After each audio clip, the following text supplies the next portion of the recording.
I have only shared this with a few people, and still, when I think about it, it just freaks me out. And growing up in a small town exploring it in the hills was the thing to do. This incident took place at the north end of Ruby Valley in Elko County, Nevada. Someday I will play around on Google Maps to try to find this place, but it's slightly on the north road of Highway 93 that goes into the Ruby Valley.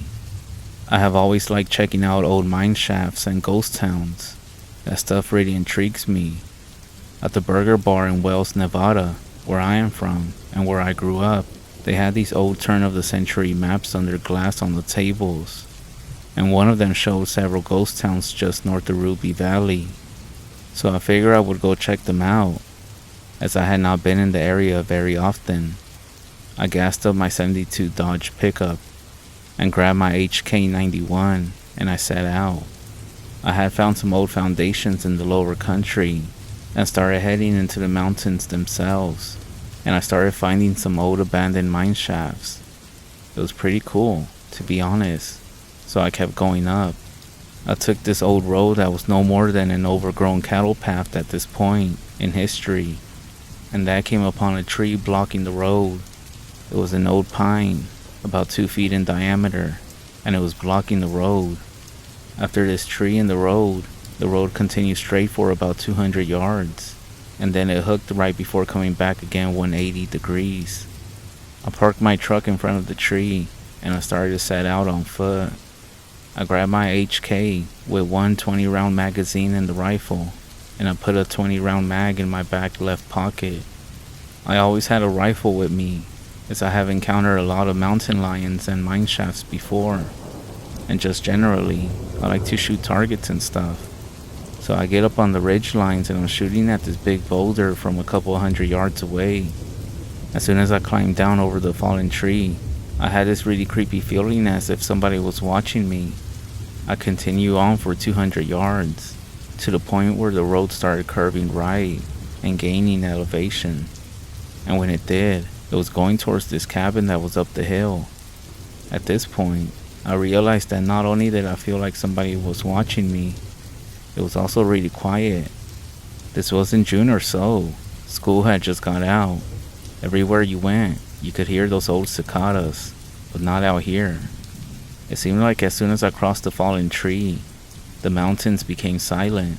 No bugs or birds, nothing, just deafening silence. As I came up to the turn, there was this big rock. The thing had to be about 15 feet in diameter. You could tell that it used to be on the road, but because of years of erosion and all that stuff, it had slid down just slightly off the road. It seemed to be red limestone, I think, or something like that. It stood out since they are not quite that common in this area. I looked at the rock, and you could tell that there were some carvings in it at some point in time. But again, because of weathering, whatever was carved in it had been worn off. I kept walking up the road. I was really creeped out, but I really wanted to check out that old cabin up there, as it was pretty obvious that no one had been there in a long time.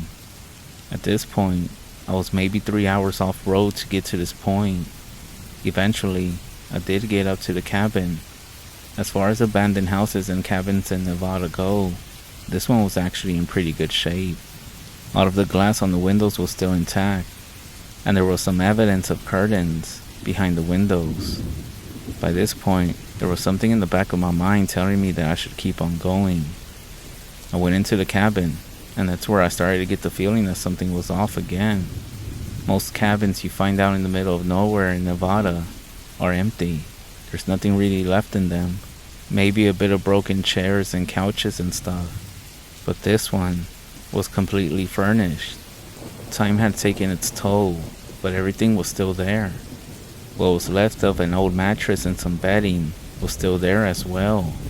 There were plates and other cookware throughout the house, along with these tattered clothing and personal artifacts such as a chest and faded pictures. And what really creeped me out was at the dinner table. It was still set for people. Dinner plates, glasses, and silverware. This was the first cabin that I have ever found that was in this condition. It was as if whoever resided here had just got up and left and chose to leave everything behind. I felt like I shouldn't be in the cabin, and I went outside to see if I could find a mine shaft or anything else. Once I was out the door, I decided to chamber around into my HK. The sound of me rocking around echoed throughout the canyon and broke the eerie silence. As little of a thing as it was, this actually helped calm my nerves down a bit. And now, directly behind the cabin, was a well. It was still intact. As I got closer, it sounded like there was some noise coming from it, like a slight breeze rustling through it or something. When I got about 30 feet of this, I started to smell something, and it smelled pretty bad, putrid almost, and I figured there was definitely some animal that had died in the well. The smell of something decaying was heavy in the air with this other scent that I couldn't identify that tore my nostrils. I didn't want to get any closer to the well, and I started leaning towards the left where I could see the opening to a mine shaft up on the hill. The closer I got to it, I could feel the breeze coming out of it. This is not really uncommon if you explore mine shafts before, as the breeze could be coming in from another opening in the mine. But the thing was, it was perfectly calm.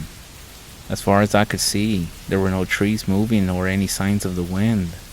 The closer I got to the opening of the mine shaft, the more of a feeling of that dread and being watched I got. I got within 15 feet of the shaft when the smell hit me again. That same smell of decay, but it was much stronger than the well. Right then, all of my spidey senses started going off. I knew it was time to get out of there. I started turning left to book it out of there, when I saw a dark shadow moving in the opening of the mine shaft. Whatever it was, it appeared to be crouched down to fit into the mine shaft, as most that I have seen are about 8 to 10 foot ceilings. At first I thought it was a mountain lion, but then I remember how big these mine shafts were. My mind raced trying to process and think of what the hell this was. It was too big to be a black bear, which are also rare in northeastern Nevada. I nearly froze with panic, and it slowly kept coming towards the opening of the mine shaft. It was maybe within 10 feet of the opening, and the light was starting to show just whatever this was. It was covered, from head to toe, in grayish brown fur. Then, it screamed at me. It was unlike anything I ever heard in my entire life. My ears were ringing. I flipped into panic mode and I did what any good person would do. I started shooting at it. I pulled up my HK, placed the front blade on what appeared to be its center of mass, and ripped off 5 rounds as fast as I could. If you ever shot a big game with a large caliber rifle, you know the sound when you connect with something. I had 4 solid hits and 1 round that went just a little too high. Then it made the scream even louder than it had before in pain. At this time, I started hearing more and separate screams coming from all over the well and from the hills above the mine shaft. That's when I started running down the hill as fast as I could. And the tree line above the road, about 75 to 125 yards, I could see fast movement. The rocks were tumbling down the hill, and there were several other screams from the mine shaft. Whatever it was, I had definitely connected, and it was hurting. But whatever was up in the tree line, they were running from tree to tree on all 4s, getting closer to me. As I ran towards the rock, I was shooting in the general vicinity of the movement on top of the hill. By the time I got to the limestone rock, I had expended a 20-round mag. I ripped it out and put my spare mag in and chamber around, and I started running towards the fallen tree, about 200 yards away by now. I kept looking back, and whatever they were staying in the trees. I could make out their masses and fur, but they wouldn't stay in the open. I got back to the fallen tree, and I fell in the dirt trying to jump over it. I got up off my ass, and I fired between 12 and 15 rounds at the closest movement, which was about 50 yards away from me now. I heard a few rounds connect, and I started screaming. Between the screaming and the gunshots, my ears were damn near deaf. I opened the door of my truck and I started the fucking thing as fast as I could, backing up to turn around. I damn near put my truck down in the canyon, and as I started to leave on the road that I had came in, that's when I finally got to look at one of them. It was crouched over with its front feet on the tree. It was covered in head to toe in grayish brownish fur, and had long slender fingers with claws tipping them off. The back of it was hunched over, and the face was slender, almost looking like that of a badger but with more sunken eyes. It was shaking its head back and forth, and it sounded like he was attempting to yell at me again, or speak, or something. It was the scariest scream ever. But with the noise of my truck, I could not make out just what the hell it was, or what the hell it was trying to do, or say. I averaged about 50 to 60 miles per hour on a shitty dirt road that I had done 15 on the way up, but I didn't slow down until I got back to the pavement. By now, I was so shaken that I had to stop and collect myself. I got back to town, and I was in a bit of shock. My dad was basically an expert in the Ruby Mountains for about 20 years. He asked me how my trip went. He could tell I was startled and asked where I had been. I told him that I had been north of Ruby Valley, and he got quiet and asked if I had seen a cabin with a fallen tree over the road. I told him yes. He looked me in the eyes and told me that it's somewhere that I should never, ever go again, especially by myself. He wouldn't speak about it after that, and to honor that, I have never been back there. It's part of the reason why I live in the west side of Nevada now. But in the back of my mind, there was something telling me that I should go back, and maybe one day I will go back. This was back in 2001, before camera phones. I was too broke to afford a digital camera, so I want to go back with the camera, maybe a GoPro on my helmet, and with several friends that have rifles. Just something about there, even with the shit that I experience, is actually drawing me back. One day I will go back. I'll draw a sketch. My drawing skills are already shitty, so this is just going to be a rough sketch. And I did try researching it, but this was a few years ago. I was asking some old timers, and one of them told me a story about the rubies. I'll say it really quickly. During the 40s and 50s, the US Army was operating out of the Wendover Air Base. Every now and then, during fucked up weather, a B-25, B-17, or a B-29 would smack the rubies because of poor visibility. Some of the local ranchers got recruited to help the military go up to a crash site during the winter to recover the bodies. The rancher that I was talking to told me that it took them around 3 days to get up to where this crash was. He said that when they got to the wreckage, all of the crew members were laid out side by side, next to each other, in a clearing in the wreckage. Many of them were missing arms and legs, and it was obvious that all of them died on impact somehow. Keep in mind that this was about 10,000 feet above sea level, and the bodies were laying next to each other.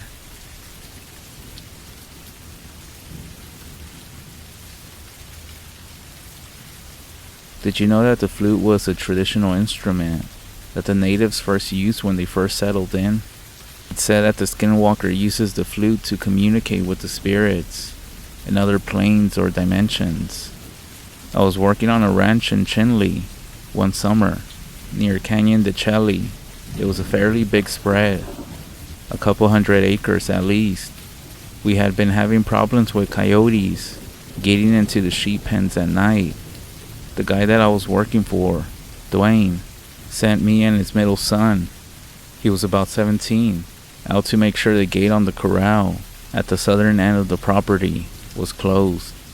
The younger boy, he was maybe 11, wanted to come with us as well, so we let him jump in the back of the Jeep.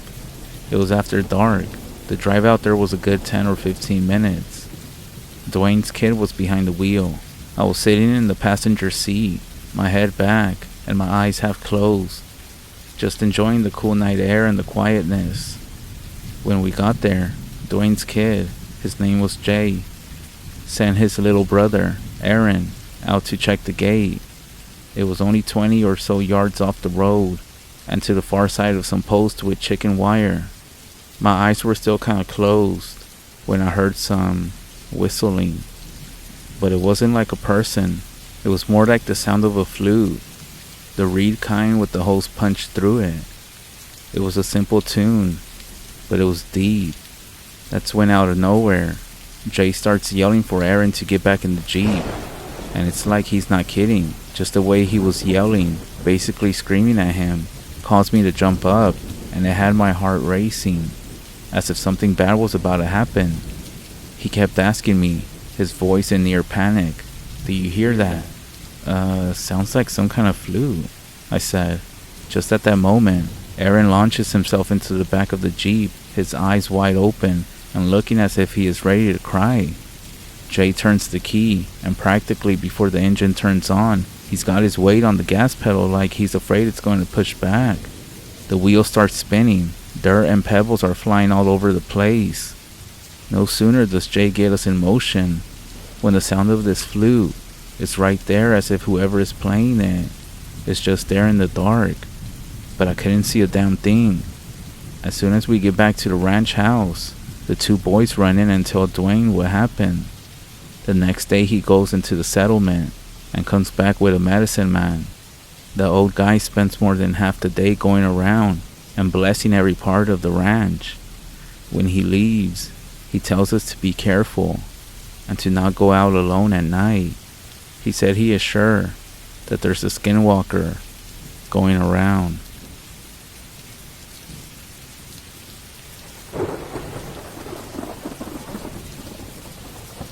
This doesn't have any off-the-charts action like some stories you might hear, but this is something that did make me reconsider living in the remote areas.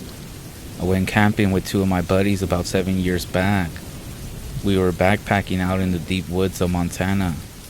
Every day we would wake up, hike until about noon, and then find a place to camp for the night, and spend the rest of the daylight hours fishing or shooting cans with a BB gun. All of us actually had real guns.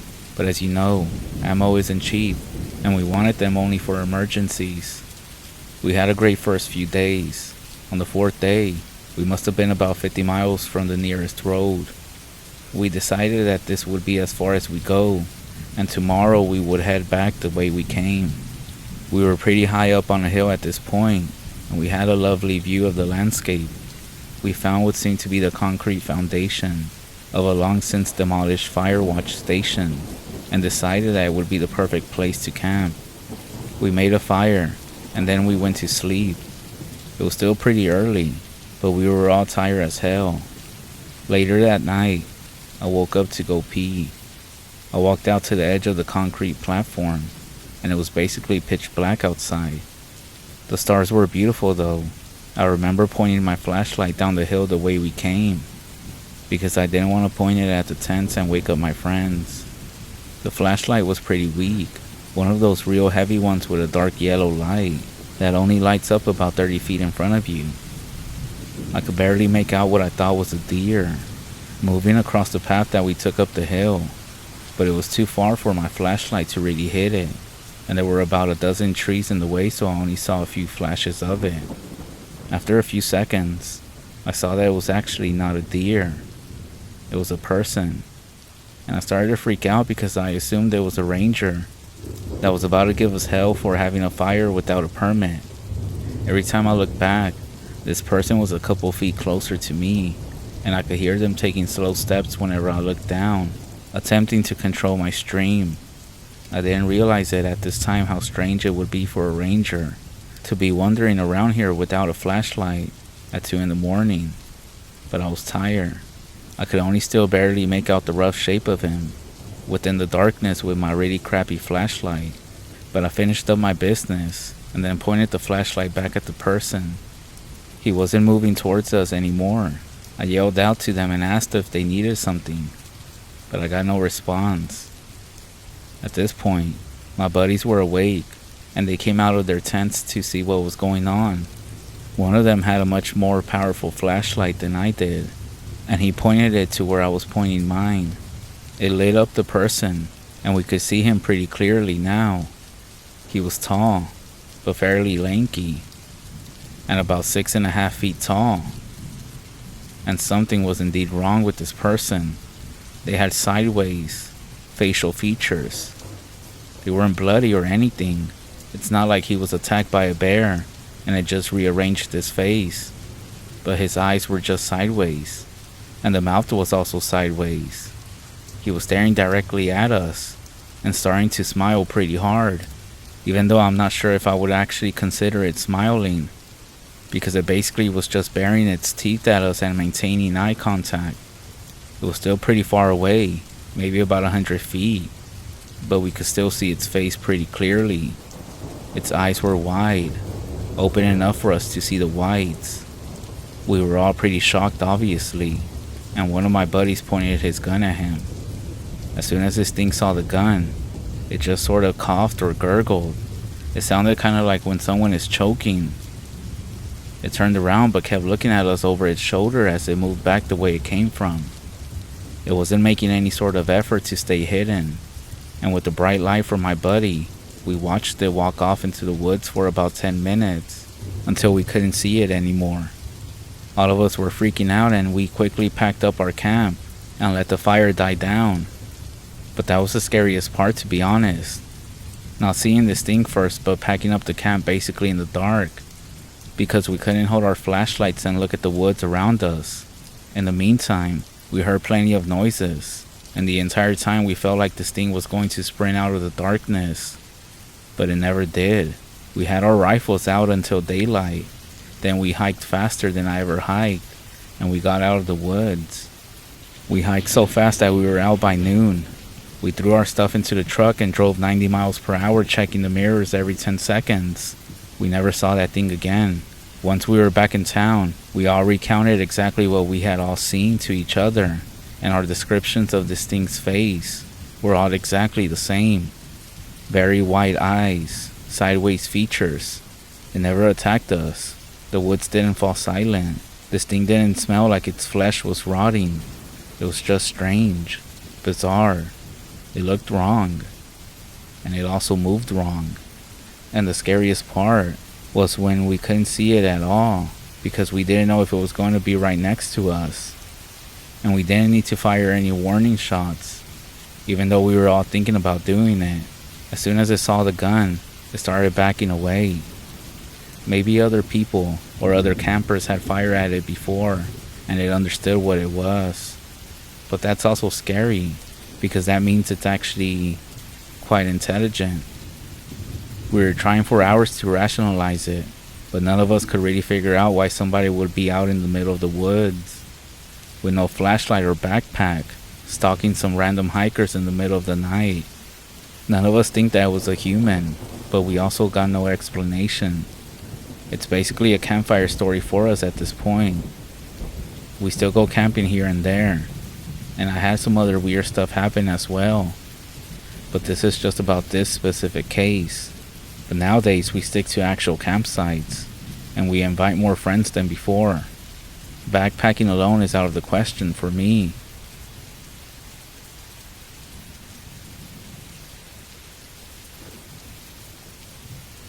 English is not my first language, but I want to tell you about my encounter with the goat walker. I was camping in North Minnesota. It was early winter, which is tame in comparison to my home. I'm with my stepbrother, my stepfather, and Alaska. Alaska is an old dog that I've been having since I was just 5 years old. The day is normal. Alaska is quiet. My stepbrother is loud, and we go fishing. We start the fire and cook. At some point during this, I realize that we don't have any water. My stepfather tells me to go get some water, that there are some wells a mile or two down the trail. So my stepbrother, myself, and my dog Alaska are walking down the trail in the dark. We're far from any town, so the night is very dark, but the sky is looking really beautiful. So anyways, my stepbrother is spoiled. We're about 100 meters from the camp, and he starts saying that he's really tired, so I tell him to just go back. He takes the flashlight and storms off. From here, it's just me and Alaska, old friends from home. A few minutes as we continue walking, we start to hear this weird noise. We think it's an animal. It's not abnormal hearing animals in North Minnesota, obviously, but it seemed to be the wrong animal for these woods. It sounded like there was gravel scraping, and my dog is very nervous, which is pretty strange. My dog is strong-minded, so I get kind of worried too. He doesn't always act like this, as he starts to yip and snarl. Now I figure this must be a weird animal because the dog knows animals well, and also knows their smells. We're also outdoors a lot, so this makes me a little bit more bothered. The rest of the walk is pretty silent, but Alaska keeps stopping and looking back down the trail. I begin to think that my stepbrother is playing tricks on us, but I'm too impatient to play around. So I finally get to the well, and I'm pumping the old lever, and it's making that creaking sound that they do. But then, in the woods I hear a sound like an injured animal. I'm very uneasy now. My dog is now hiding behind me, and this dog is normally super brave and likes to stand in front and guard me, but this time Alaska is too afraid. So I quickly fill up the jugs and I'm ready to go back. It's very hard to see in the dark because my stepbrother took the flashlight, so all I can use is the light from the sky. It's also very difficult to carry that many jugs of water with only so many hands. As I'm walking, Alaska begins to snarl and whine all over again, but this time, I can now see a figure on the trail ahead. It's not moving, it's just staring into the woods. It's obviously human, but I know Alaska would be eager to meet a stranger. It loves people, so I cough pretty loud so that the figure can hear, and that's when this person speaks. "Oh, you were passing by me earlier, and I didn't see or hear anyone." I stand there for a second, weary because again, I'm sure there was nobody on the trail. I can hear my dog breathing. Then, this weird sound comes from the man. I know this wasn't smart of me, but I decide to ask him where he's staying. And he says, "Oh, I have a tent. It's only a couple of sites from yours." I stand there again, not sure what to say. Then the water sloshes around in the jugs, and the man offers help to carry them. I actually agree, but as he starts walking over to me, there's another weird noise, and Alaska starts barking at this person when he comes over and takes the jug. He's really rough with it, and I also notice that he's all dirty, like his hands look like he was digging in the mud or something. But I do say thank you, and he says, "Oh, not a problem," and that he's always eager to give help. My dog, on the other hand, is now standing on the other side of me, sniffing the air, and then I notice that it kind of smells like a farm. I don't want to be rude, so I don't ask questions. And I can actually see the campfire light through the trees, so I know we're not that far away. But as we're walking, there's a sudden feeling of anxiety that's overtaking me. I have this desire to tell the man that he doesn't have to come all the way back to camp, and I don't know why I'm having this issue. I never have any problems talking with my family, my boss, or girls, but I can't bring myself to look sideways at this man.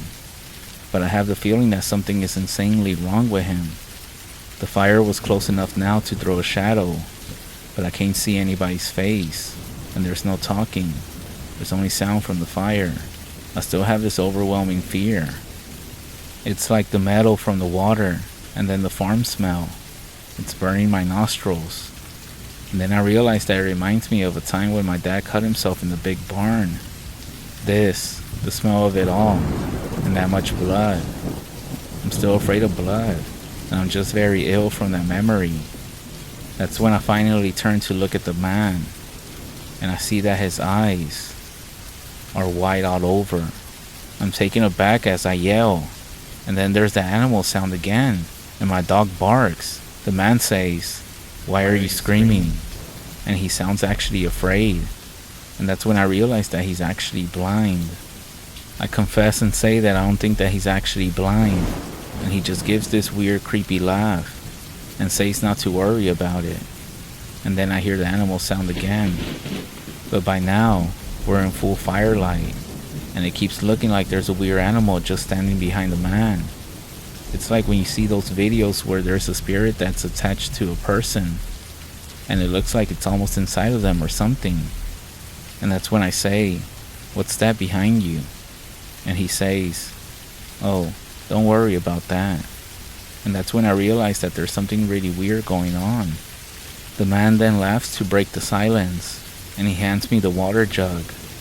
And that's when he says that he has to go, and just doesn't say anything else. And he kind of hobbles off with this weird gait, off into the woods. A few minutes later, my stepfather and my stepbrother come back from the trees, as they had both gone to use the bathroom. That's the end of my story. I did the best that I could. I thought it was worth it. I know the English was very, very bad in it, and I most likely messed up on some words. So I tried to fix it the best I could to get the point across. So I hope you still enjoyed it. I'm not sure who this man was, or even if he was a man. Maybe he was the devil, helping me out. Maybe. I'm not sure. But I know that image of his face still haunts me to this day.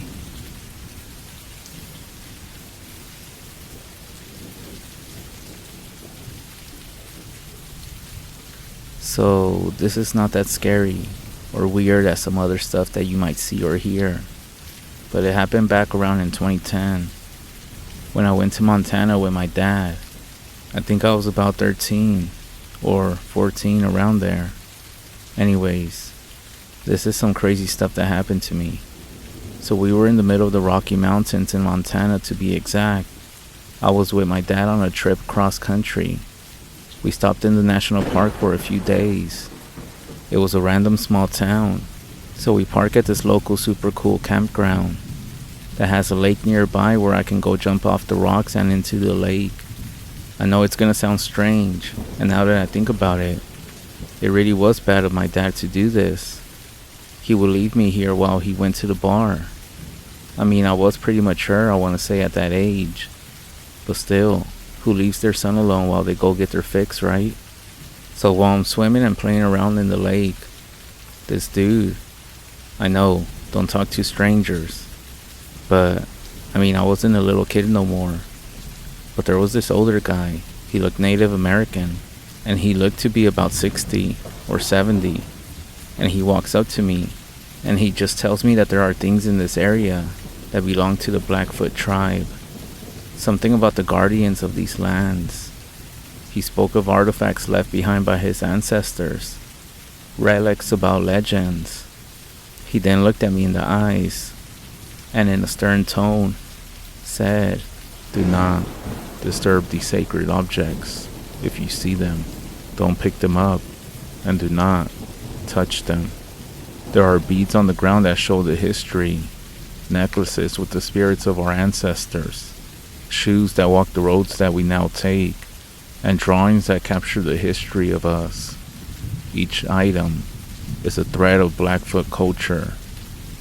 Respect it and honor it." And that was it. He simply walked away. Yeah, very weird, I know. So my dad eventually came back, a bit drunk, but to be honest, that's when he was more friendly.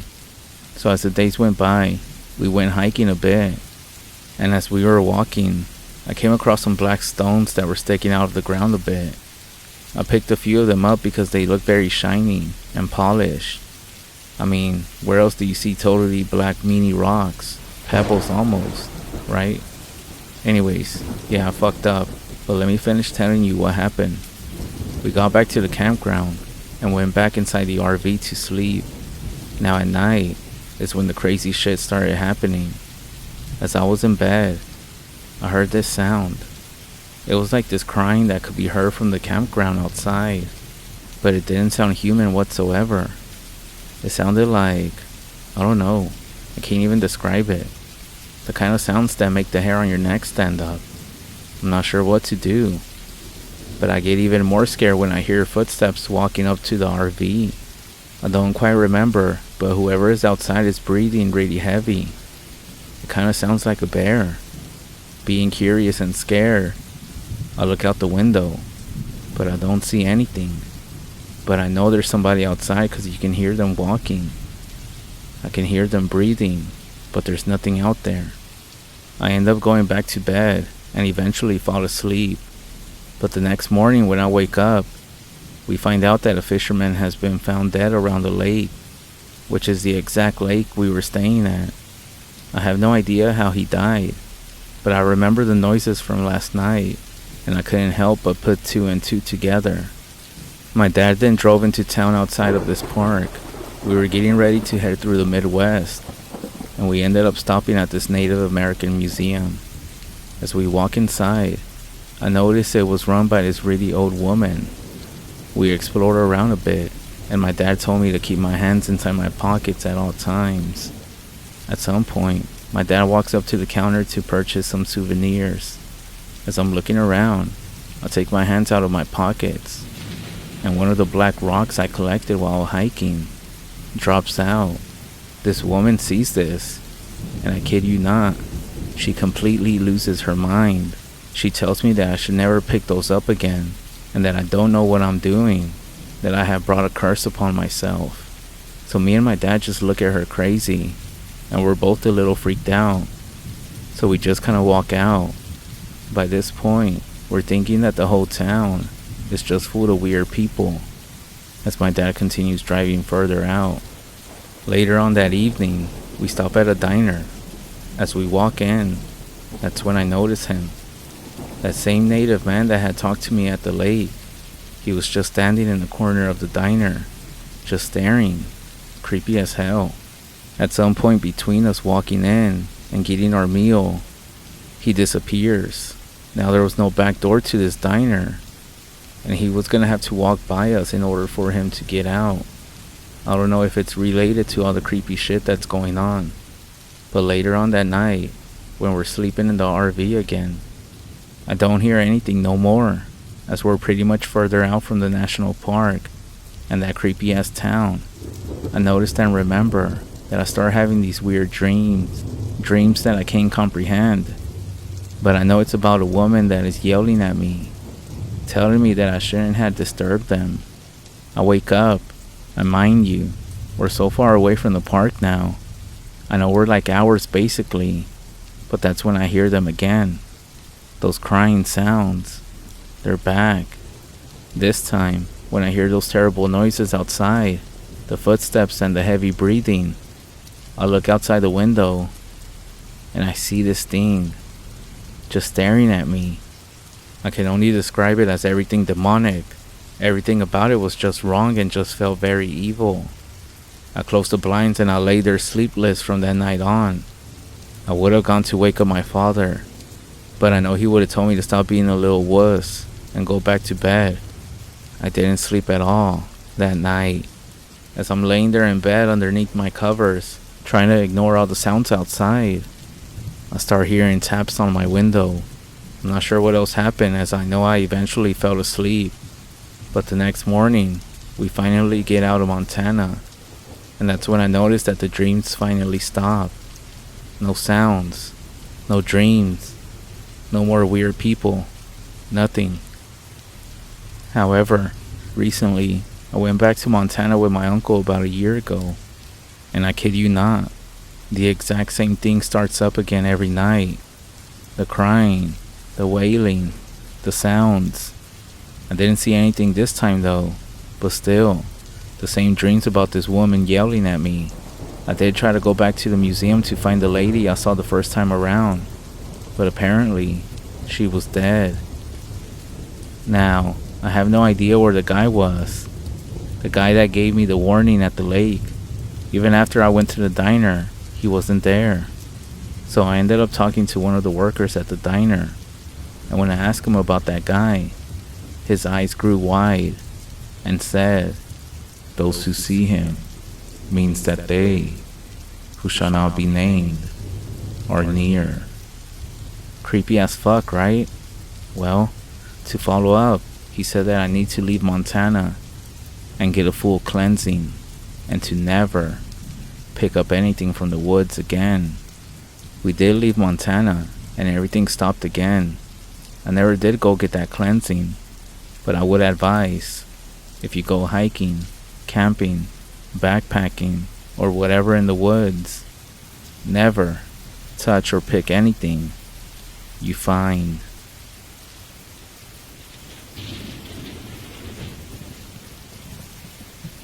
We had a tradition of going to see my grandfather every summer and spend some time at his cabin.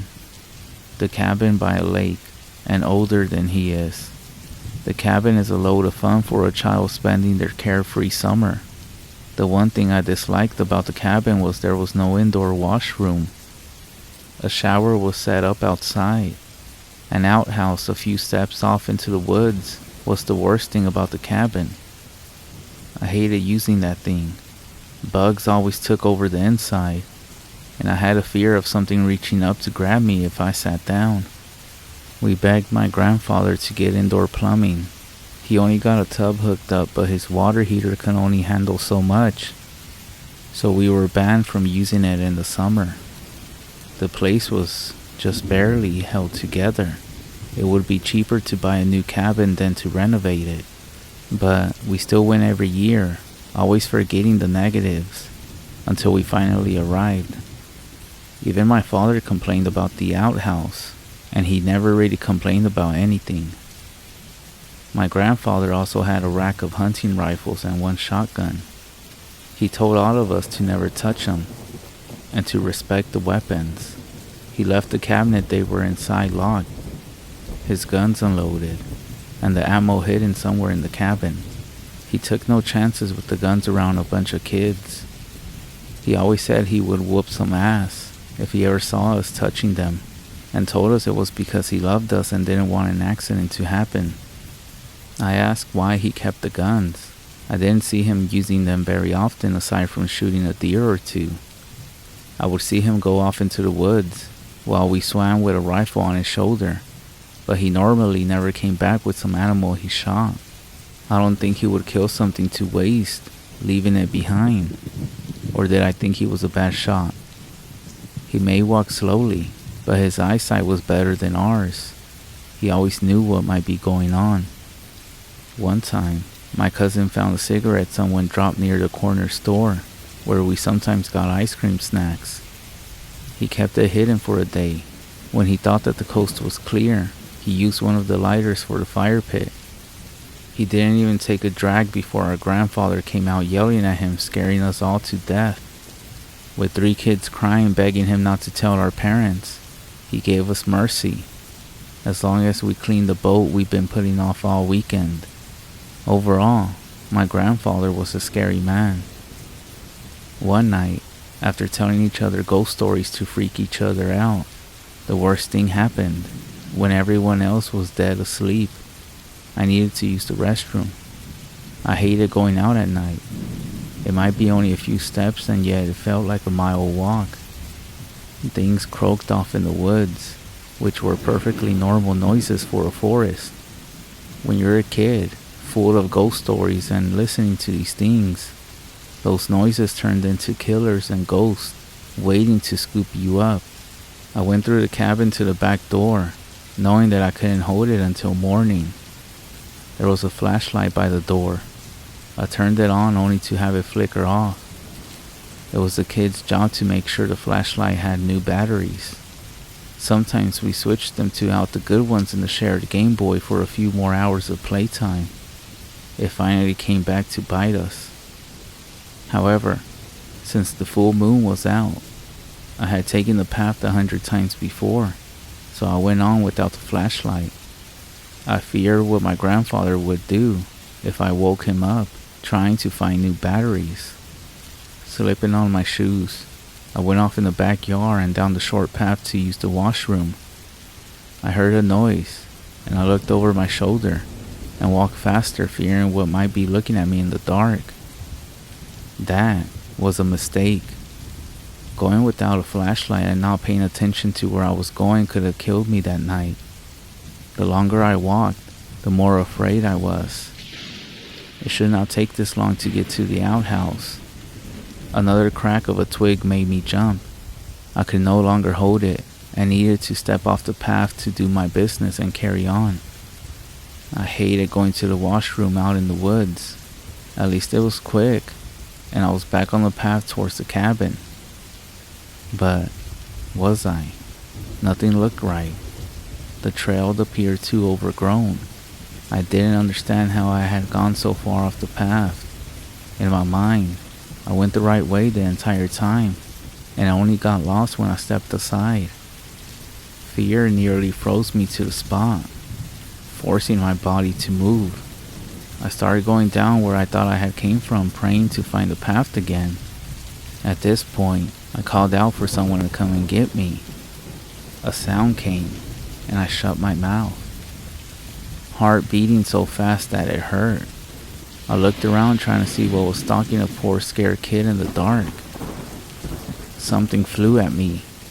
Wings flapping and a screeching cry made me snap. That's when I ran, screaming, trying to get away from whatever this thing was. Only when I stopped running and was very lost, I realized I just got scared by a bat. Just a normal, harmless bat. I wanted to cry, unless someone noticed I wasn't in my sleeping bag when they woke up to go to the bathroom as well. No one would know I was missing until morning. How long would it take until someone did notice? I skipped breakfast pretty often. They might even assume I was just sleeping in. I didn't want to stay out in the woods overnight. Having no other options or ideas of what to do while lost, I kept walking while trying to force back my tears. I had forgot it was best to stay in one spot while being lost in the woods. Just going deeper in them wasn't the best idea. I felt cold, scared, and was getting bit by bugs. My heart almost broke over the idea of being out there forever, starving to death, and no one ever knowing what happened. Thinking back to the books I needed to read in school, I wonder if I could live out in the woods until they found me. If I find clean water and could figure out how to make a fire, I might be able to. The issue being, I never actually started a fire without a lighter. I tried with sticks, but it always took too long, and we always gave up. Me and my cousins loved burning things and were impatient. There was always a lighter to use.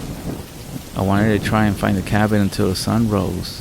If I still was in the woods by tomorrow night, I would buckle down to figure out how to make fire. Wait, wouldn't someone smell the smoke and find me sooner? Or would I burn the entire forest down? Getting motivated, I started to look for a clearing that I could use for a fire pit. It took a while, but I found a spot where the ground looked to be mostly dirt. It took longer to find a stone I could use to start digging out a hole in the dirt for my fire pit. My hands cold and the rock cut into my fingers a few times. Then, I needed to find the right sticks to get the fire started. And then finally, get enough wood to keep it going if I did get one started. I didn't go out of sight of the clearing, as I collected what I needed. Exhausted by the time I thought I was ready, my pit was filled with dry leaves and small sticks. I sat down ready to try to get a fire started. I used 2 sticks I peeled the bark off at first. My hands became raw from rubbing them together. Frustrated, I didn't think I could get them warm enough from the friction to get anything started. I then tried the rock method. I didn't know if any rocks would do, or if my grandfather had a special type in his fire starting kit. A miracle of the night happened when I found the right rocks to smash together. One spark caught and I nearly fainted when the leaves burned and yet didn't catch fire. I kept trying until I had a very small flame that I actually fed with my breath. I never been so proud of myself in my entire life. The smoke blew into my face, causing me to cough and eyes water. Still very happy for my very small fire though. There wasn't a way to tell how long I was out there for. The sun hadn't even risen yet, so at least a few hours.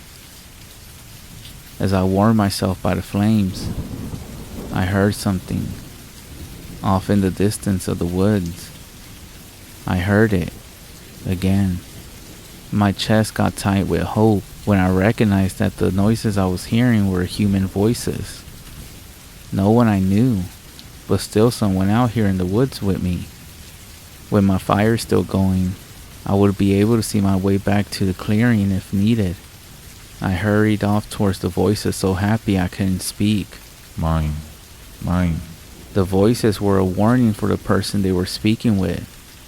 It sounded strange, as if English wasn't their first language. Still, it was someone who could help. At least, that's what I thought. Rushing into another clearing, all my excitement faded when I saw what belonged to those voices. A dead, torn to pieces deer sat in the middle of the small clearing, blood soaking the grass and leaves. In the clear moonlight, I saw 3 pale things, figures, all hunched over in the deer, tearing in with their hands and teeth. All their limbs were skinny and far too long for their bodies. Each of them were pushing aside each other, trying to eat as much of the deer as they could. Skin pale and drawn tight against their bones, faces covered with blood, each of them bald, with a mouth far too large for their face, and their eyes, oh God, their eyes were missing. Each of them had black empty sockets.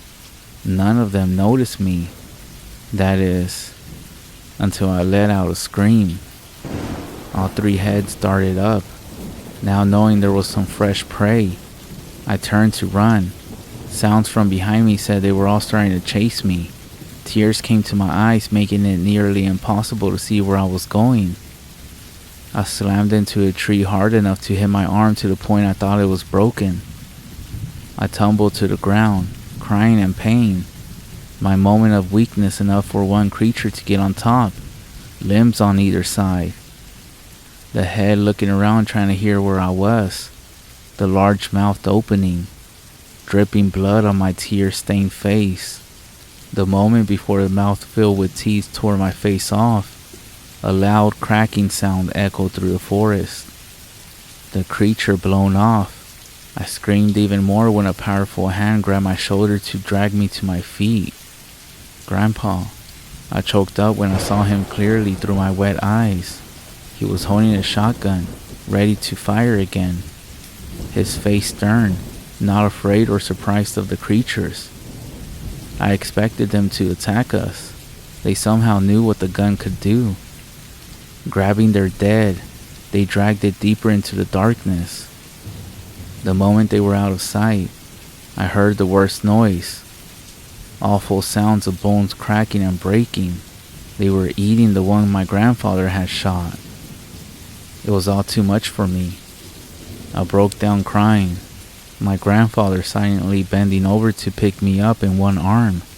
As he carried me through the woods, he stomped out my small fire on the way out. He didn't scold me for crying or getting lost.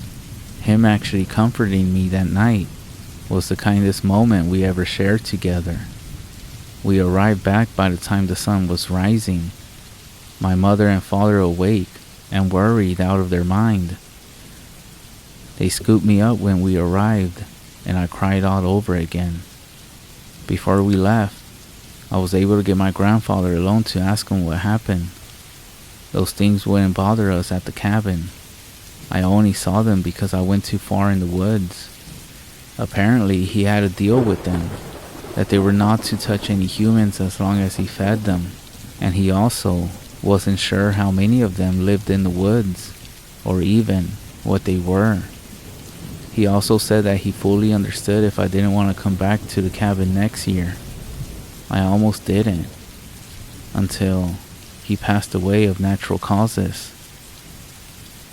I spent parts of my summer at the cabin. He wasn't able to get an indoor toilet, but he did mark the path to the outhouse with those solar charged lamps that people use in their garden to make sure that no one ever goes off the path again.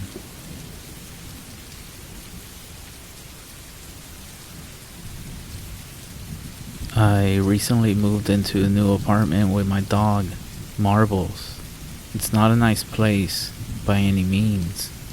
However, it's the only option I had. I'm just now starting a new job, and I barely have enough money to cover rent. ramen, dog food, and of course, Netflix. So I moved to this small dirt cheap apartment on the outskirts of town because it's cheap and also because it's pet friendly. No, it's not the best thing, but it's only temporary. The apartment is small with only 3 rooms. The first room you enter is the kitchen living room with a hallway in the back. The door at the end of the hall leads to the bathroom, and the hallway is the door on the right side to the bedroom. I don't have anything or personal belongings, so the apartment is very bare. I never even bothered to decorate the place because I wasn't planning on staying here long. We've been in the apartment for a few weeks and everything seems fine. As we got comfy, Marbles took a liking to the couch in the living room. It wasn't a couch that belonged to me. It actually came with the apartment. Well, Marbles started sleeping on the couch at night. With that said, Marbles likes to get up and move around in the middle of the night. She would get up and come to the bedroom door and hope to get inside. I always sleep with the door closed, so she would stay to whine and paw at the door. Marbles had long nails that she hated getting cut, so you could hear her walking throughout the apartment if you were awake. After a few nights of this, I just started leaving the door open for her. From then on, she would come and get in the bed with me at all times of the night. This never bothered me. Many more weeks went by with nothing happening. However, one weekend, my Netflix session lasted a little bit longer than it normally does, and I was still up at around 2 a.m. in the morning. I was just wrapping up Stranger Things Season 2 when out of the corner of my eye, I saw it in the doorway to the hall. There was something peeking at me. I turned to look directly at it.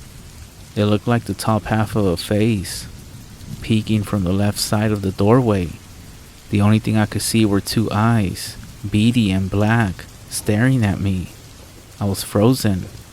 Not sure if it was fear or shock stopping me from moving. I blinked, and it was still there. After a few more seconds, I started panicking and yelled out, "Who the fuck are you? Get out!" For a few more seconds it kept staring, and then slowly began to pull away and out of view. Once I could no longer see it, it took a few moments to regain control of my body. Once I had, I jumped up and slammed the door, locking it. Marbles, who had been laying on the bed with me, was now sitting up and alert. I called the police and told them someone had broken into my apartment. After a while, I heard them knocking on the front door. Eventually, I mustered the courage to step out from the room and run to the front door. They investigated, and the landlord was called. No one was found in the apartment, and when the police had arrived, the front door was still locked from when I got home. There were no signs of breaking and entering, but I insisted that I saw someone. The police did one more sweep of the apartment before leaving, telling me that there was nothing more they could do. The landlord, to whom I must give credit, swapped out the locks the next day, giving me all new keys.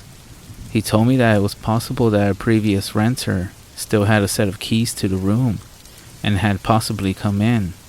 The thought of that unnerved me, but the more I thought back on it, the less human the thing seemed to be. It took a few weeks and many sleepless nights to go back to normal, if you could call it that.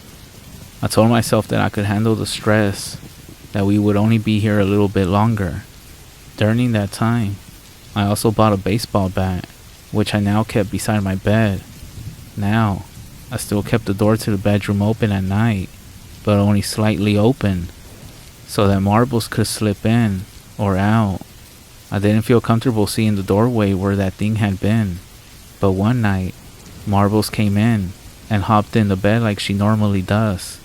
She settled down and rested her head on my thigh, which is very common.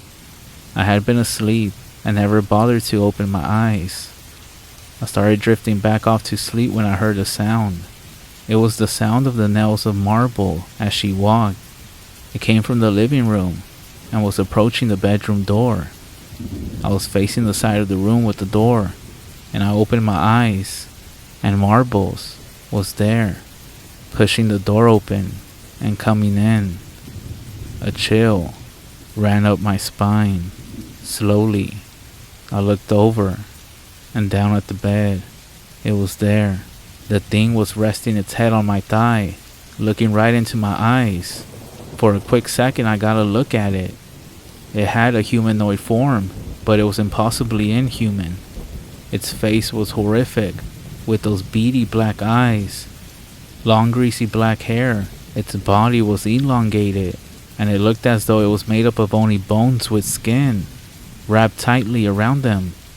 Its face then started to creep closer to mine, and I was finally able to move. I threw the blanket over the thing and jumped out of the bed, running to the front door. I could hear it scurrying behind me, along with Marbles running behind. When I got to the door, I turned to see both Marbles and this thing following. Marbles made it to the door first, and once she was out, I slammed the door shut. I heard and felt the thing slam against the door, scratching and banging against it. I could also hear its raspy breathing. Eventually, it all went quiet. My phone was still inside, but after a while, one of the neighbors opened the door after my crazy knocking. They phoned the police for me. The police weren't as friendly this time, but I told them that I had trapped the person inside my apartment. After a long search of the entire apartment, the police found nothing. I couldn't believe it. They scolded me and told me that if I called for this again, I would be arrested. I felt like I was going insane. Refusing to go back in alone, the landlord actually joined me while I packed up all my belongings. I wasn't staying there any longer. My parents had an extra room they offered me, and it was going to take a long time before I felt comfortable being alone again.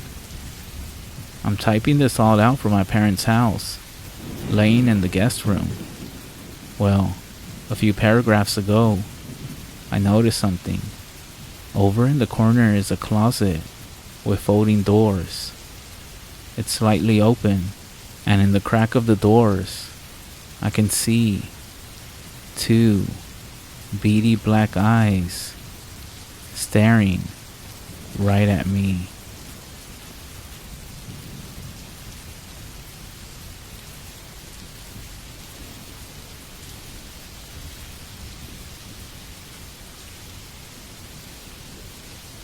The nighttime brought two rules we had to live by.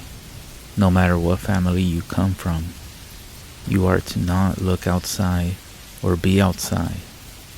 This one night brought my brother to sneak out to meet a girl who lived nearby. Teenage stuff, if you get what I'm saying.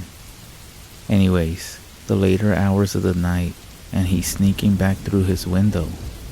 As he's getting ready to pull himself in from the absolute darkness of the night, he heard my dog growling a few feet behind him.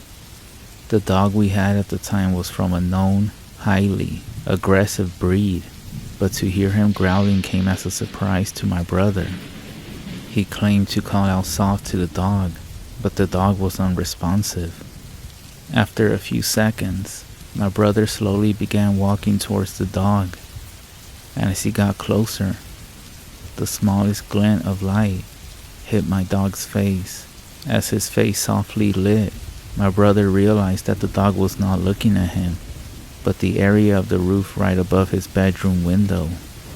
As he slowly turned and looked at the empty space, he began to recognize that heart-sinking feeling of somebody or something watching him, along with the sounds like if something was sitting perched on the edge of the roof. The more time went by, the more dread he felt. He was so scared that he rushed through his window and to our mother, panicking and telling her what he did and what was going on.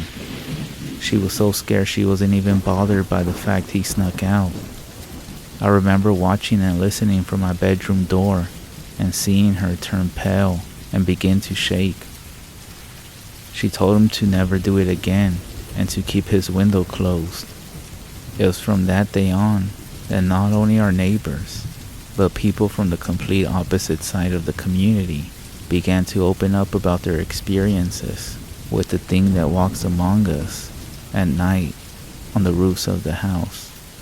one of which includes a close relative who was home alone with an aunt.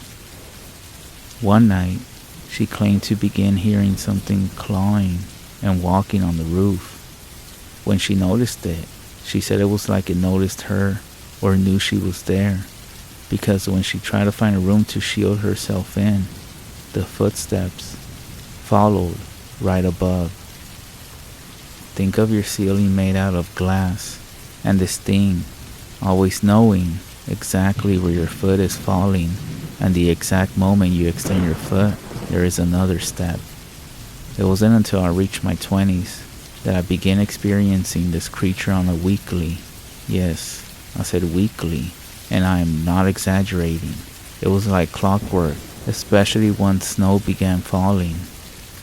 Heavy footsteps before the sun was up that woke me up around 5 a.m. at least once a week. Here and there those footsteps would be substituted for what I only imagine is a grown man in steel-toed boots running with what sounded like chains dragging. I was so desperate for sleep and to not be bothered that I started putting holy water on my ceiling, but it seemed to only hold off whatever this being was for a few days before coming back again. As time went by, not only did my neighbor, but the residents who lived several houses away would tell my family about their experiences with the thing that lurked on top of our houses. One neighbor was simply sitting in the living room when he began to hear like somebody was walking above him. He said it left him paralyzed with fear, and all he could do was sit and stare in horror at the area above him. Another friend who lived 3 houses down was taking out her garbage when she heard walking right above her doorway, and left her so scared she ran inside and refused to be out at night for months. I can go on and on about the stories that left our friends, family, and neighbors shaken to the core for hours, but for now, this seems to be the most nightmarish creatures our people have continuously shared the space with since we were forced into colonization. Even though these stories and these experiences can spark a lot of interest in seeking out these beings, I simply ask that no one actually take the time to. You never know what might follow you and make your home its home as well. Maybe those noises you hear in your attic at night when you're going to sleep are actually coming from your roof, and maybe it's something that has followed you already because of these stories and these experiences that you dig into.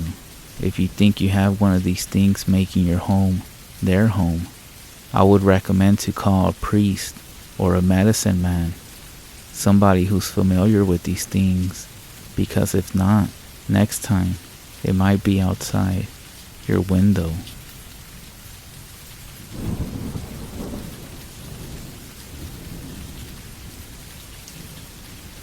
Let me start off by saying my husband is native, and this happened about 6 years before I met him.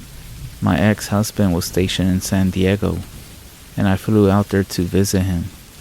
Unfortunately, I wasn't allowed to stay with him on the base for whatever reason. Don't ask me because I don't even know myself. Also, I should add I had just given birth about 3 months before this, and I had my son with me. I found a hotel that wasn't far from the base and close to food and whatnot.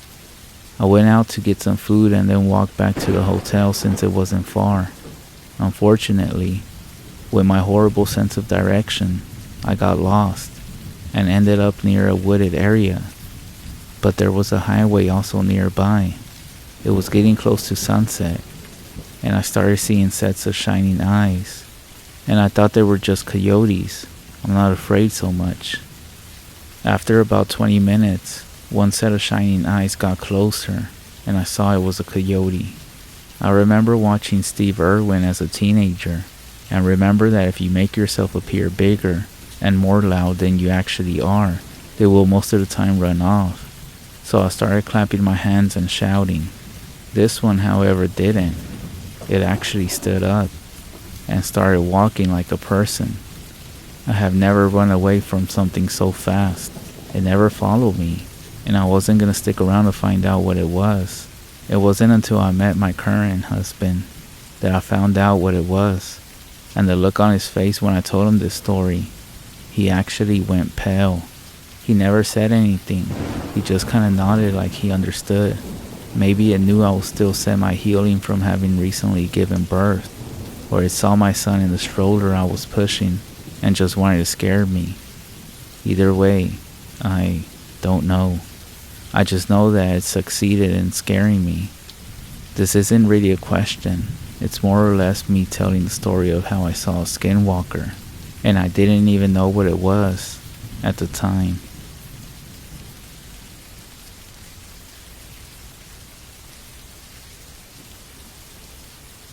If the time stops at 1:09 a.m., roll over and pray that they think that you're asleep. If you're wondering who they are, well, that's the weird part. It's your family, or your roommate, or whoever you live with.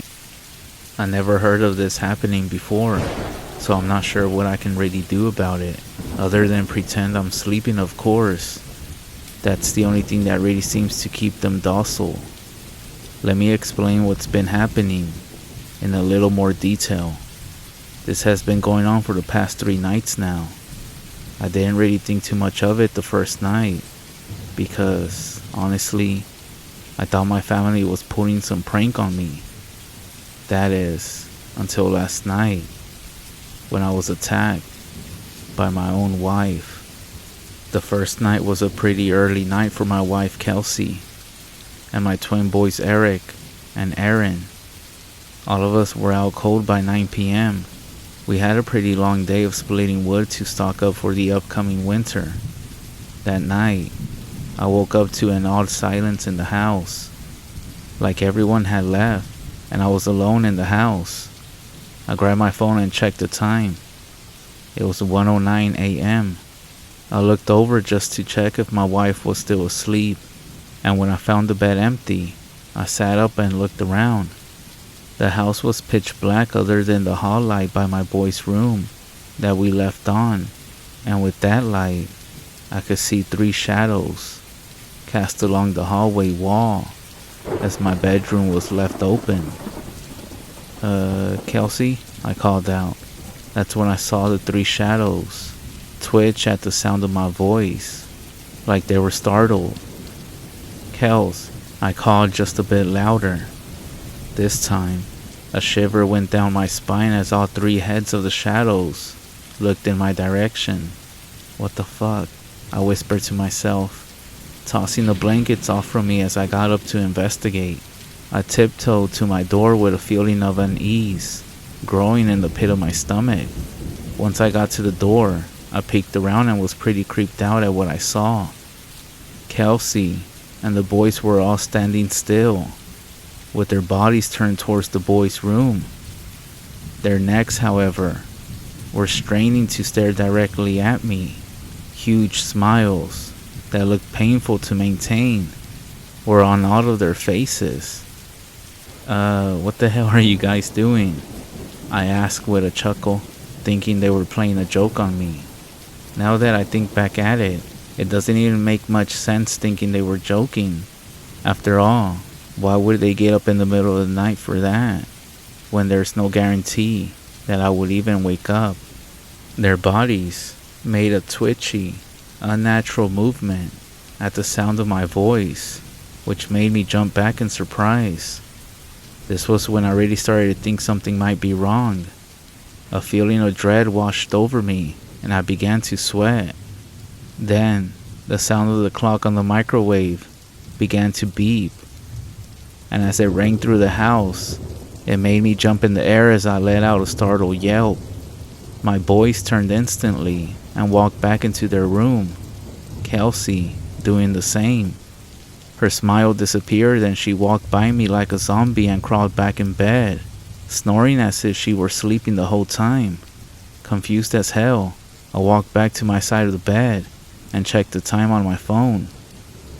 What the fuck? I said to myself as I noticed the time. 1:10 a.m. No way that only a minute had passed since I first woke up. It had to have been at a very minimum of 5 minutes. Still though, I shook it off and got back into bed, deciding to bring it up to Kelsey in the morning. The next morning I woke up and everything was back to normal. I could hear the boys playing in the living room and smell bacon and eggs as Kelsey cooked breakfast. I got up and walked out with a smile as I remembered their little joke from the night before. "Good morning, pranksters," I said with a laugh. They all stared at me with a confused look on their faces. "Huh?" my wife finally said. "Last night, all of you standing in the hallway smiling at me. Gotta admit it was a good one. It sure creeped me out a little bit though," I said, shaking my head. "Ryan, don't even joke like that. You know those creepy smiling people stories freak me out," Kelsey scolded.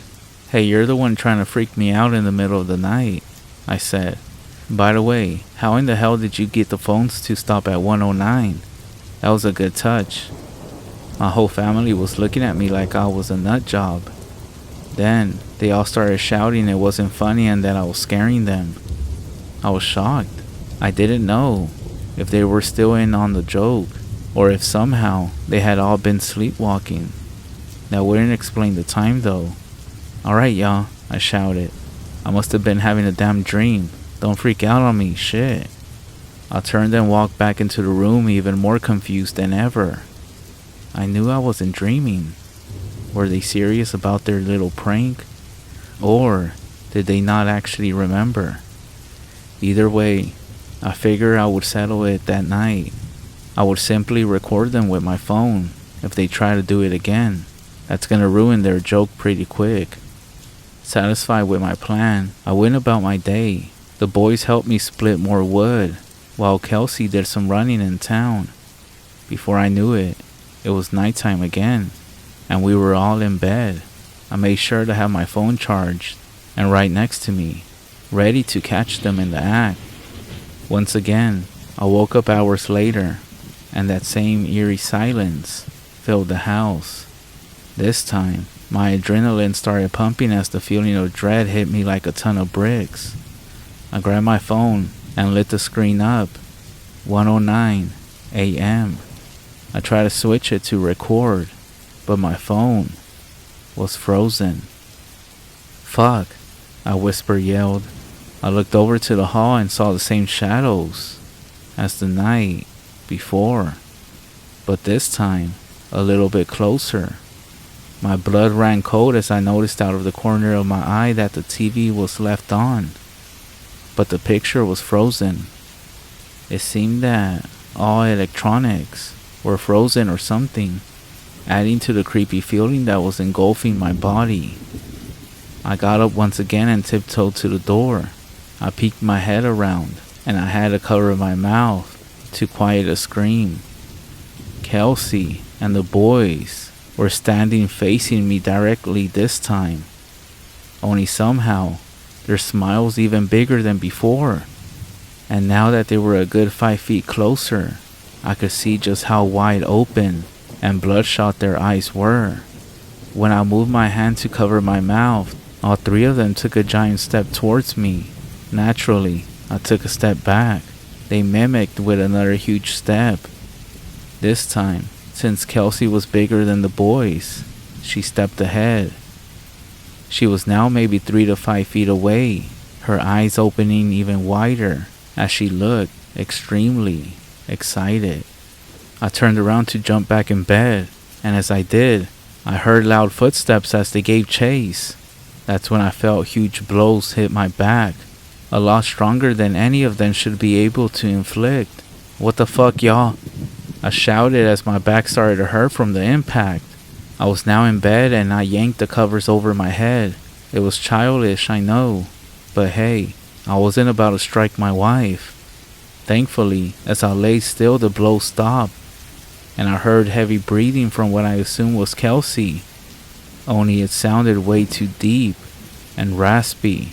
Then, the breathing stopped altogether, and silence filled the room. I know you're not asleep. She whispered so fast I barely made out what she said. Just then, the beeping of the microwave filled the house. and the TV resumed. I heard the sound of soft footsteps leave the room as the boys went back to their rooms, followed by pressure next to me in bed as Kelsey climbed back under the covers. I quickly grabbed my phone and checked the time. 1:10 a.m. This doesn't make any fucking sense. I did my best to go back to sleep, but needless to say, I didn't sleep much. I tossed and turned as I tried to figure out what the fuck was happening.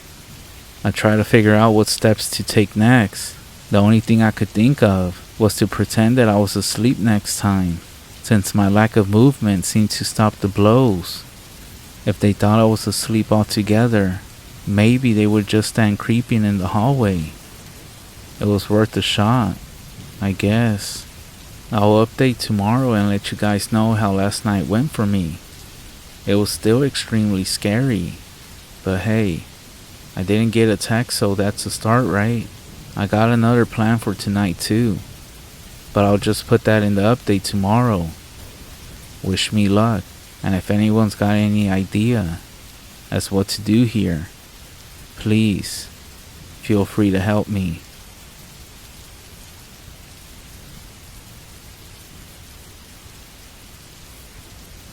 I love camping, but after my most recent trip, I don't think it will ever be the same.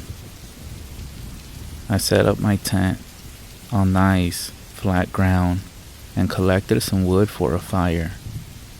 The night came with all its nightly sounds, and I relaxed at the owls and chirping crickets. Even better was the fact that no one else was around. Hell, it was subtle. I almost missed it. The voice came from deep within the woods, and for a moment, I didn't believe what I was hearing.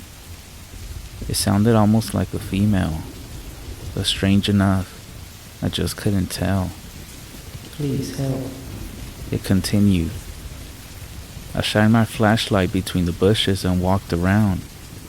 To be completely honest, even as a grown man, I was paralyzed with fear.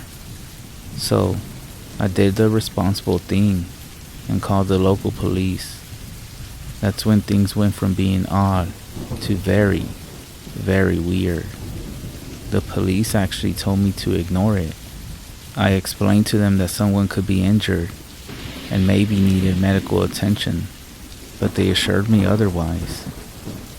When I kept pushing and asked why, they told me, "Sir, if you ever hear that voice again, ignore it, do not respond, and do not approach." Well, I did hear it again, but I didn't ignore it. It was almost midnight when I heard the voice a second time. I awoke to someone whispering, "Help," and it sounded like she was just outside my tent. I went outside to check and no one was there, but the voice continued from a distance. "Help, please." Again, I grabbed my flashlight and looked around the area I was camping.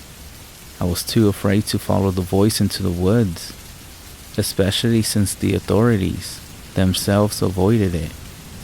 But I struggled morally, trying to decide whether I should go and help this person or listen to the police, who were concerned for my safety. But then, I heard another, different voice. This other voice, which also seemed to be coming from the woods, was an octave lower. Unlike the first one, which cried for help, this one was loud and demanding. Quiet. The other voice demanded.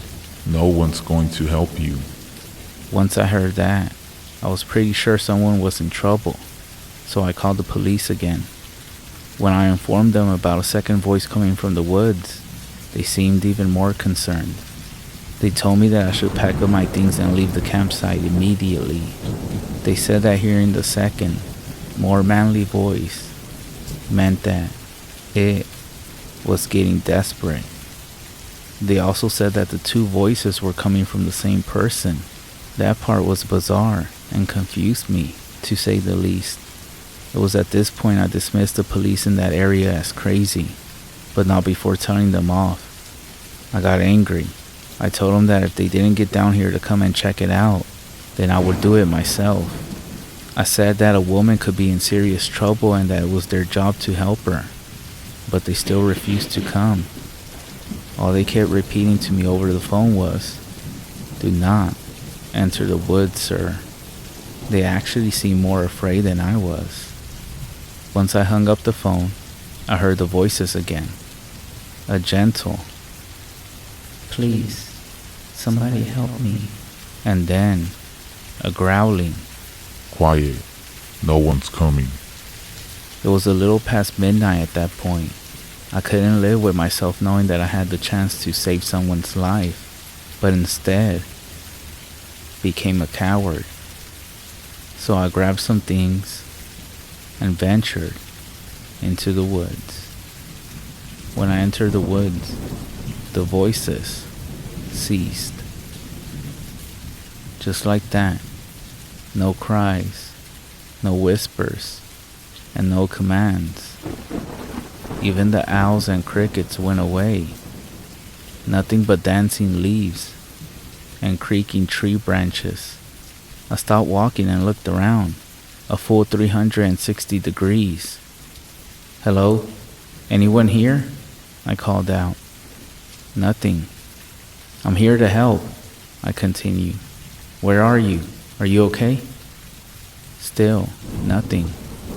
I thought of calling the police again, then chuckled to myself. I found it strange, but somewhat comforting that I didn't find anyone out there. Regardless, I was still creeped out, so I packed my things and finally left the campsite. I didn't know why the police, of all people, were so afraid. Worst case, someone was in actual danger, and we all failed them. To be honest though, when I heard the voice the very first time, I did think it was a joke. When I heard it the second time, along with that other voice, I became a bit more concerned. And same with the third time I heard it in the woods. However, when I heard it again, for the fourth time, a week after I left the campsite, coming from inside my own house, I became very, very concerned.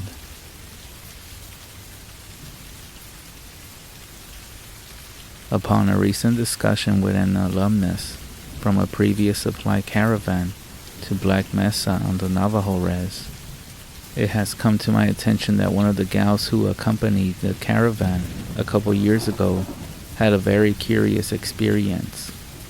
I was able to get her contact info. Let's call her Amanda, and we'll interview her about her encounter. In an effort to be respectful of the culture and the taboo nature of the subject matter, we decided to change the names and category of whatever this is that she experienced down there.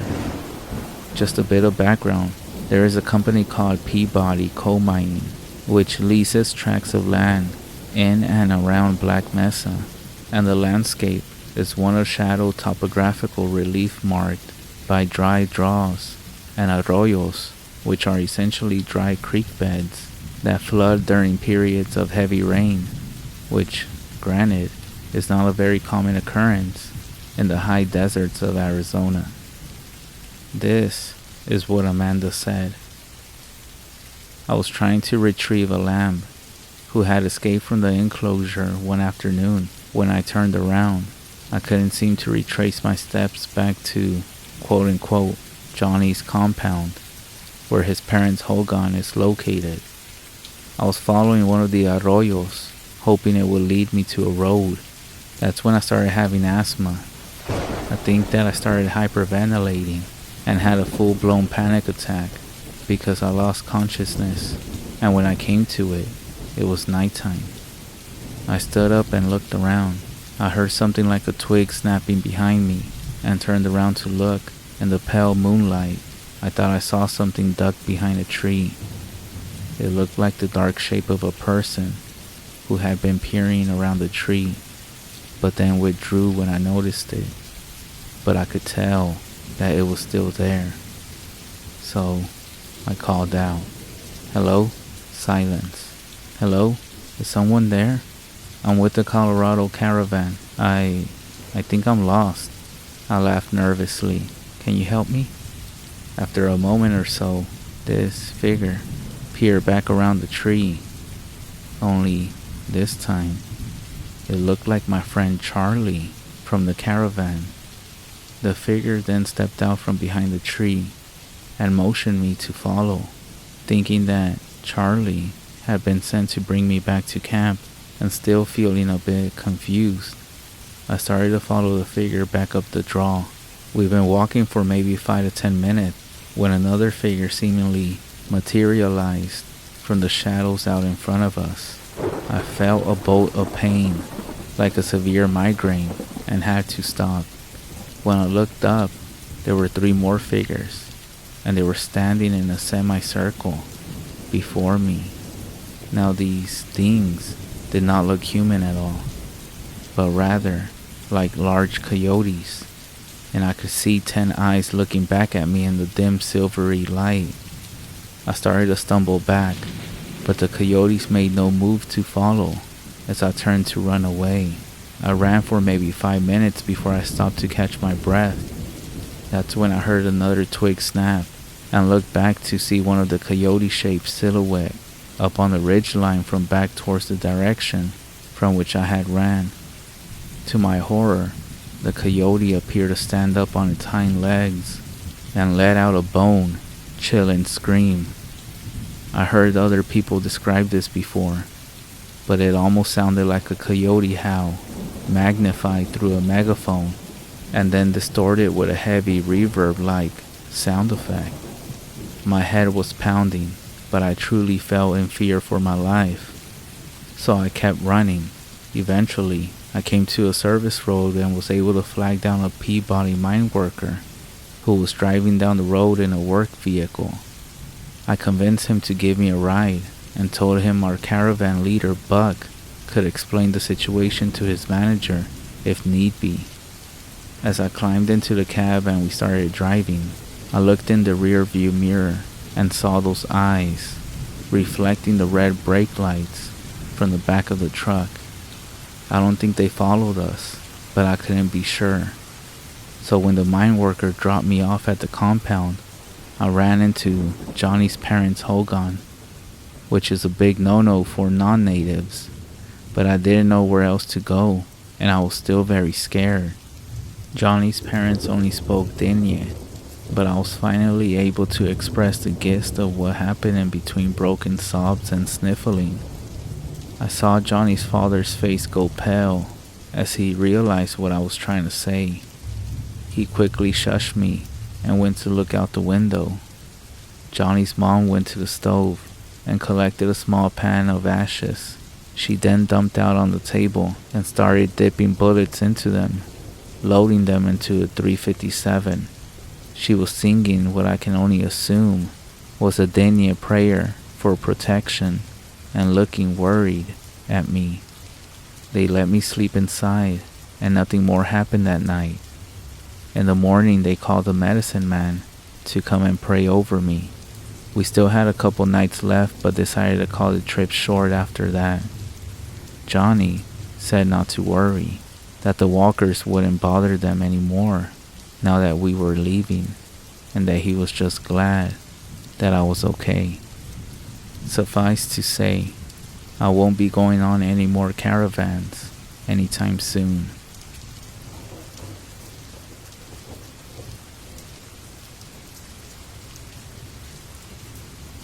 I know everyone says not to go searching for these things, these skinwalkers.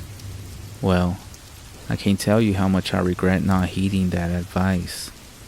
Now, I spent a considerable amount of time on the Navajo res in the past, so I thought I knew what I was doing.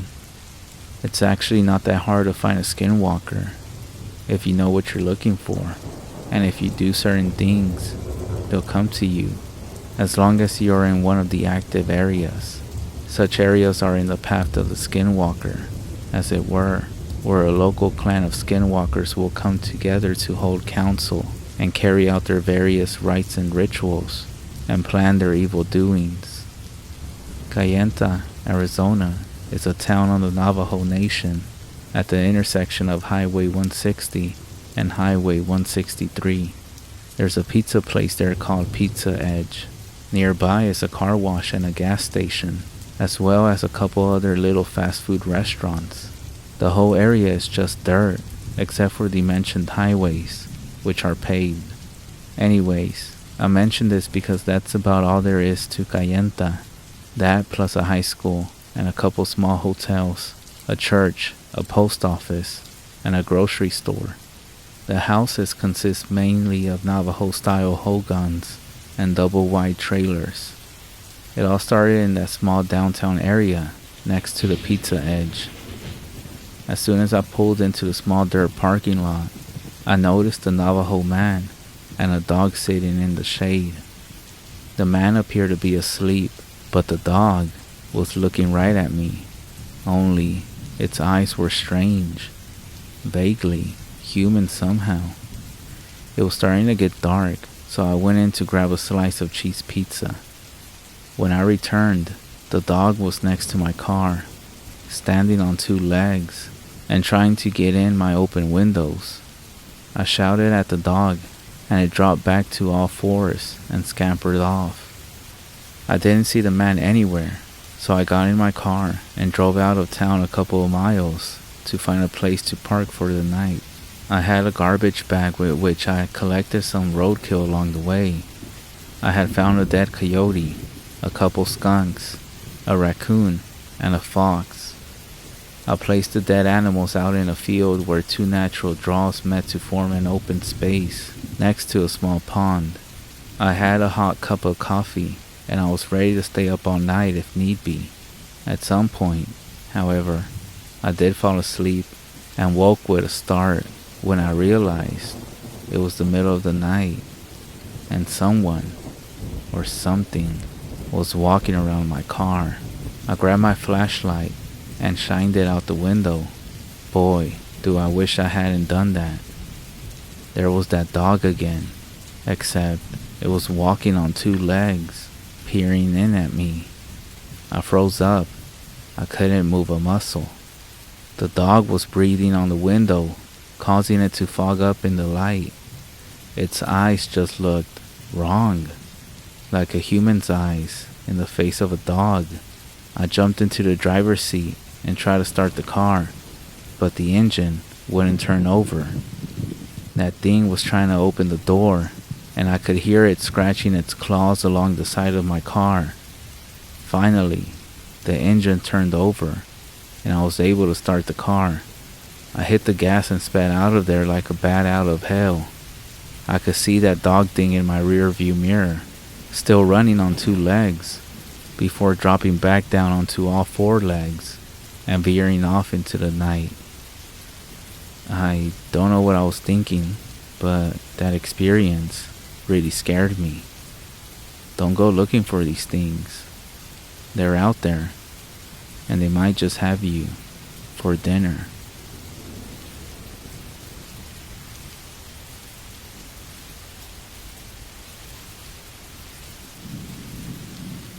When I was 23, I had a security gig at a dairy farm in Ohio. It was a modest place, only holding a few dozen cows at any given time. My then co-worker, a 34-year-old recovering meth addict named Corey, had just been fired for letting a cow go missing on his watch. An offense that would get you fired in every sense of the word. For starters, Corey was insane. By the time we met, he was seriously addicted to all kinds of drugs, and it rendered him virtually schizophrenic. Long nights were spent with him during my training period. He would tell me about the CIA and how they were out to get him. He was convinced that they were broadcasting thoughts into his head, and that they would stop at nothing to ruin his life. More than once, I would catch him glancing over his shoulder or peeking out of windows with a dumb look on his face, hoping to catch a glimpse of whoever was following him. That's the type of person that Corey was. Each of our cows had an ear tag labeled with a number. At 8 p.m., they were each to be guided into their own respective stalls and locked in for the night. Padlocks became the norm after an incident with local kids a few years earlier. In the mornings, we would have to carry around a clipboard containing each lock combination and individually release each one. It was the most annoying way to start the day, but the cows were more secure that way. That's what made Corey's story so unbelievable. He had claimed that the previous night, cow number 29 had been locked away in her stall along with the others. He told us that the only thing out of the ordinary that night was a bat stuck in the rafters that he planned to deal with in the morning. In order for his claim to be true, an intruder would have unlocked the barn with a set of keys, unlocked 29's stall with the correct combination, then reset the locks and leave undetected. Either that or they picked up a 1,600-pound animal and leaped through a window. Considering Corey's nasty habit of abandoning his duties in order to twitch and hallucinate in the corner, a small part of me believed that some two-bit thief might have been able to get one over him. My boss, however, a 50-year-old hothead, concluded that Corey must have been involved with the cow's disappearance and kicked them to the curb. With nobody else to fill his position, my boss had offered to pay me extra for each of his duties that I could complete until we received a new hire.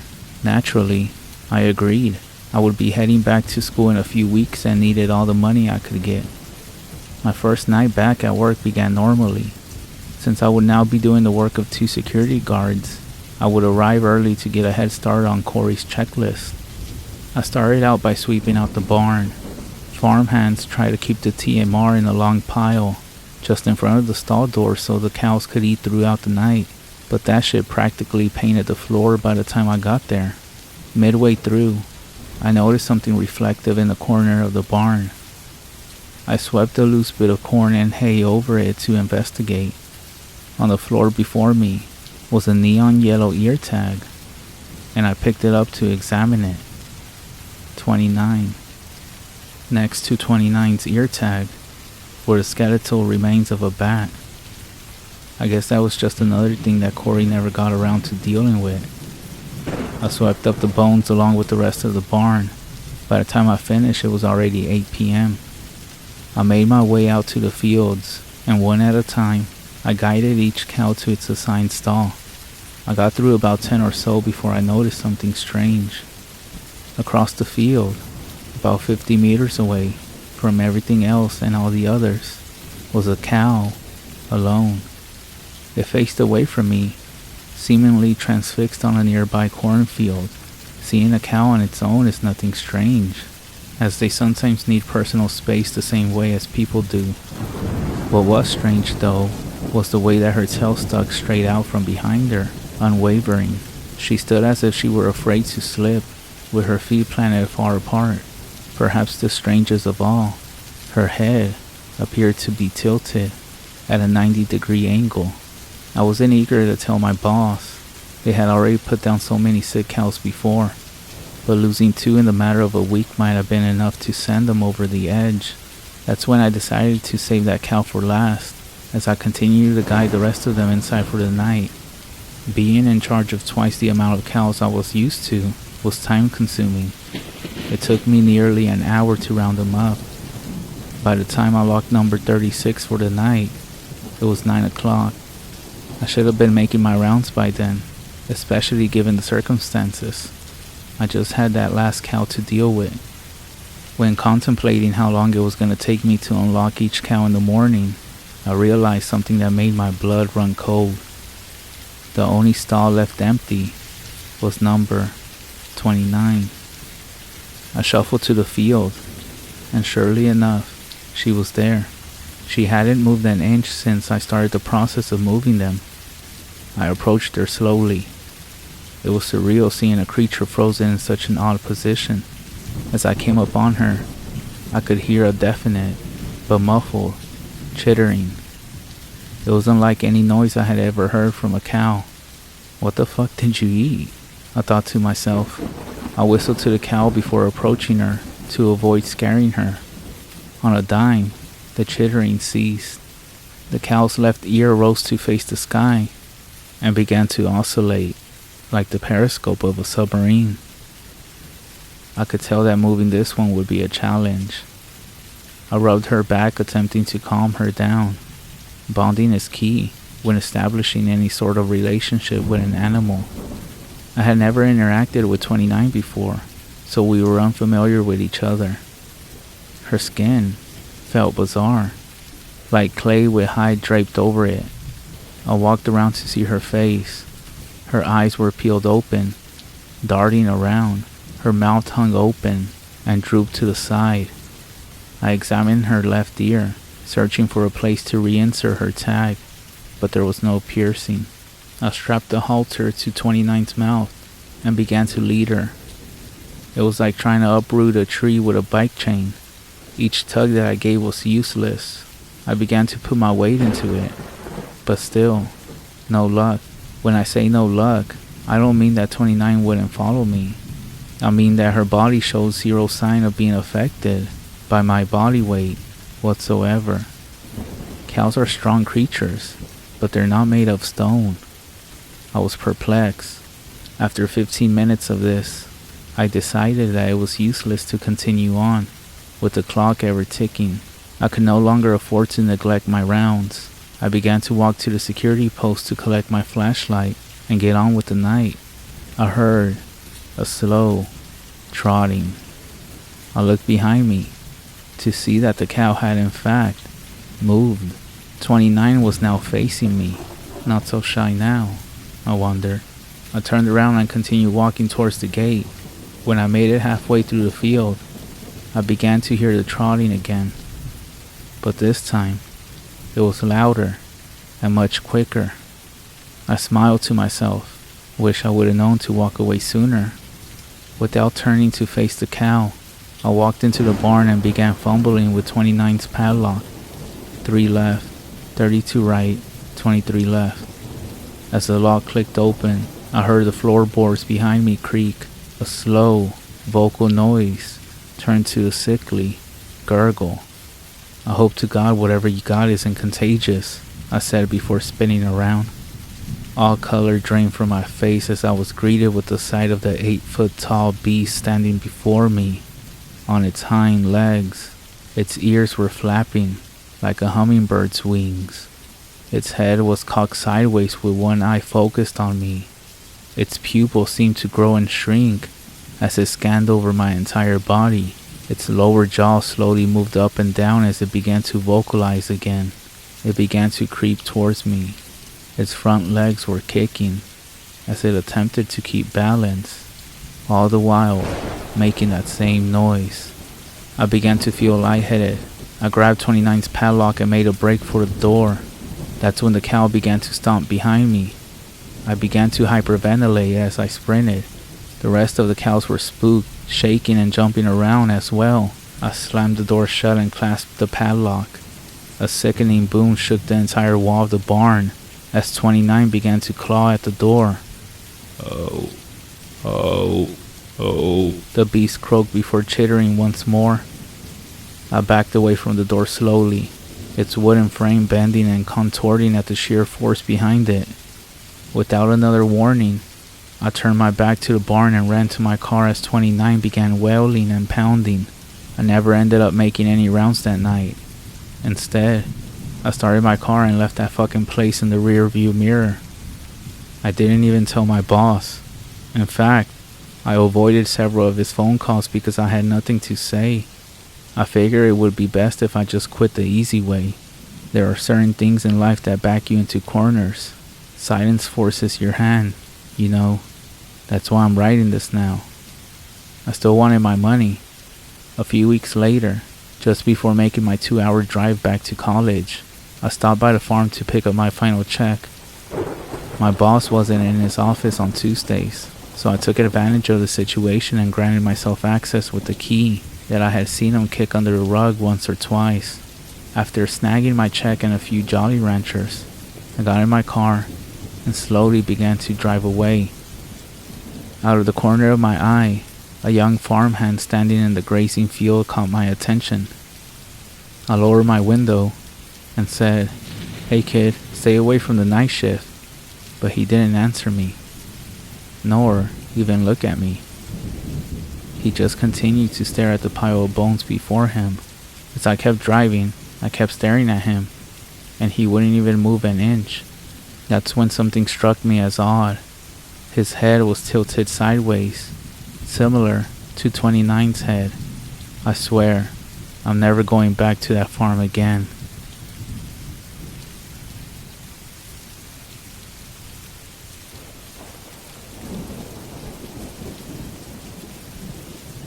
Skinwalkers. Yeah, I grew up on the reservation, and we just follow little rules at night to keep ourselves safe. They are real, 100%. My entire family has seen them. I have many native friends who have family members that are actually part of the Skinwalker community. I mean, I don't know how else to phrase it. Some of these rules are no whistling at night, don't say the name out loud, don't leave windows open on a full moon. One time we had one claw and cry at the side of our house on a full moon. So this is a personal rule that not many other people follow. We also have restricted places we can't go at night because they are Navajo worshiping grounds. And for anybody who isn't Navajo, there are places you cannot visit legally because of Skinwalkers, religious practices, and sacred land masses. I do want to point out that, as a side note, most of the time they just look like normal people. They're not what the media makes them out to be. There are some non-native families living in our small town, and Skinwalkers are just a normal part of their life. My mother actually cared for one in the nursing home who didn't fully transition, and there were rules that she had to follow. Some of them are smearing ash on their foreheads before entering the Skinwalker's room, saying a Navajo sacred prayer, and never entering alone. There's also a few wild stories from her experience when it comes to physically caring for one, but it may be too long to add here. Now, most of them look like humans, but when it's not, it's a funky long creature that can take the form of anything with one abnormal thing attached to it, like a goat with 7 legs or a dog without a nose. They want that flesh of yours. So here are more extra tips to survive them. Living in the reservation is like playing a game of what the hell was that noise every night. If someone begins to smell like their flesh is rotting, run. If someone wants to take you to the reservation, politely say no and just move to another city. Don't ever come back, and pray. Pray to whoever you believe in. If you're not religious, pray to a random god, to anybody that comes to mind. Skinwalkers are demonic creatures. But if you're ever in the woods and you hear some whistling, this is a calling sign that the Skinwalker is coming after you.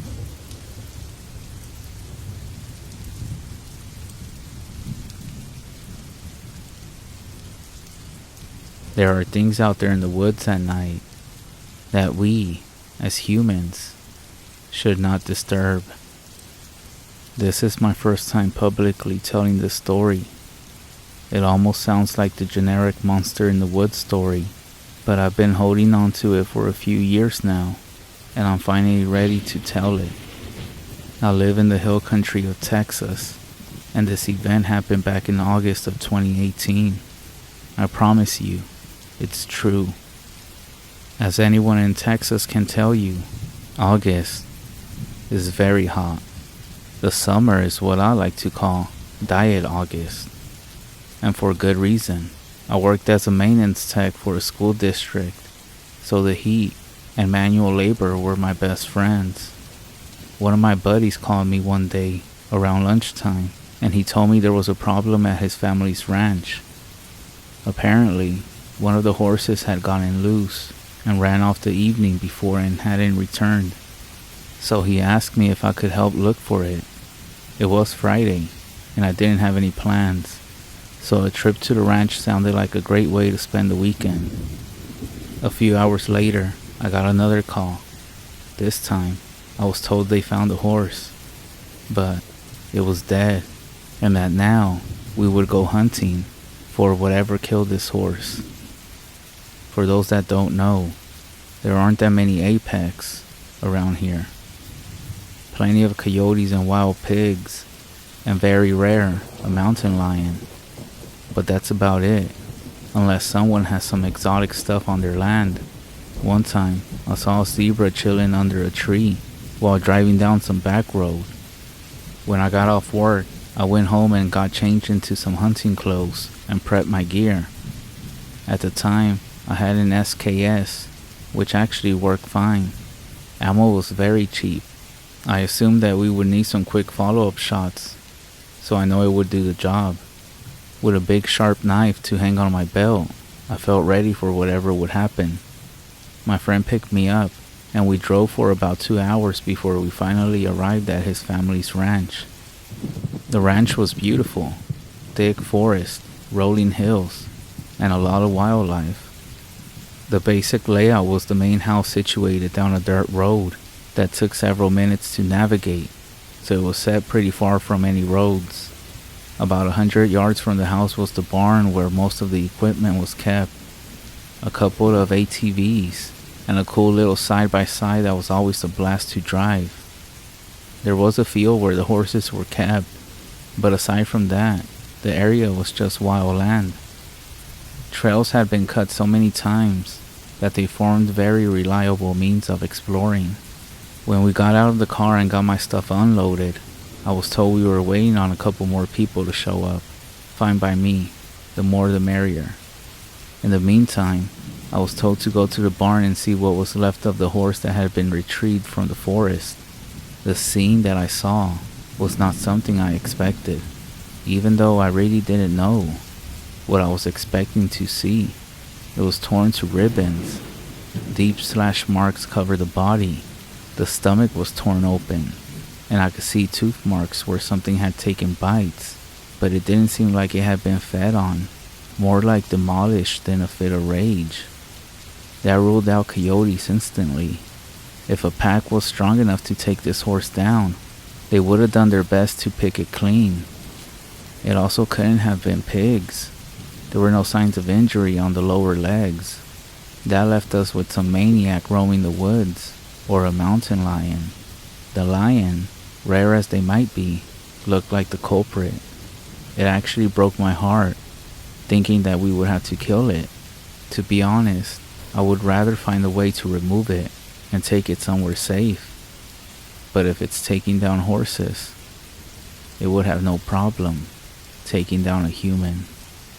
The sun was slowly getting lower in the sky when the other guys showed up. I won't use their names, of course, but there were 4 of us. We discussed options for something and decided that a grid search using maps of the ranch would be our best bet. However, with so much land to cover, we would each take an area to sweep. Every 10 minutes, we would have a radio check to make sure we were safe. One of my favorite things about coming here was that there was some pretty awesome stuff we could use for our shenanigans. Tonight, we would have sets of night vision goggles. I chose the one with the head mount, so I could have one eye available to see normal. One thing about using night vision is the lack of depth perception, and I'm not keen on tripping over every bump on the ground. We chose our grid to search, checked our gear, tested the radios, and off we went. By our 3rd radio check, I was finally in place to start looking. I took out the map, used my compass to situate myself, and picked the direction to walk. The sun was real low by now, and was already near pitch black under the canopy of oak and cedar trees. With the night vision over my eye, I was creeping through the brush, trying my best to make as little noise as possible. From the sound of it, I was the only creature being quiet. The forest was teeming with all the critters beginning their nightly activities. Raccoons, possums, cottontails, and jackrabbits. Of course, you can't forget about the bugs. The constant chattering of cicadas, mixed with crickets and whatever else is out there, made noise that gave the area an almost deafening feeling. Slowly I scanned the area with the night vision, rifle in the low ready position. 2 radio checks went by when I suddenly realized that the woods had gone quiet. Standing alone at night in a forest that no longer has any noise is a scary thing. Generally, animals will go quiet when danger is nearby. The problem was, nothing seemed to care about my presence, and now there was dead silence. I made my way to a clearing and found a tall hill. It looked like a good point to get my bearings, so I climbed a fairly steep slope. At the top, I had as close to a commanding view as one could hope when surrounded by tall trees.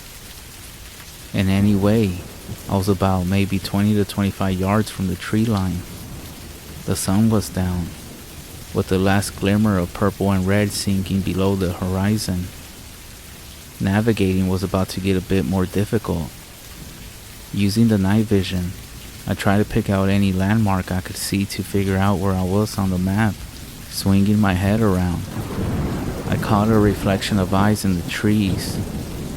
They were big and bright and unblinking. I stared for a moment, deciding what I should do.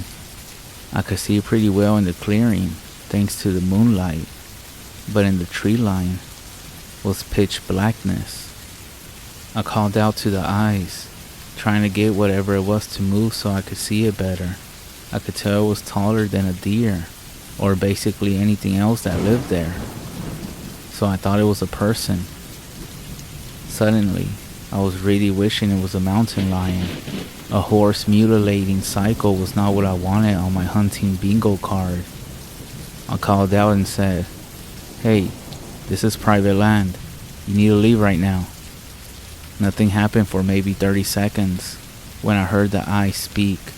It said, "Leave right now," in a perfect impression of my voice, as though it was recording. Safe to say, that was extremely unsettling.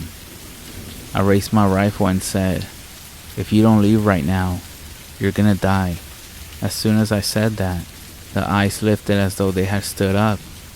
The height from my best guess was maybe 7 to 8 feet, depending on how tall the tree next to it was. Then it moved, stepping out of the darkness and into view of my night vision. It repeated my words again, saying, "If you don't leave right now, you're gonna die." For a moment, I was in shock. This thing looked sickly white, maybe gray. It had a long and slender frame. Without a second thought, I pulled the trigger and fired. How I ended up missing at this distance was a mystery to me. But I fired again, and this time the bullet struck home. The creature let out this monstrous, unnatural wail like a mountain lion scream, mixed with what sounded like an air horn.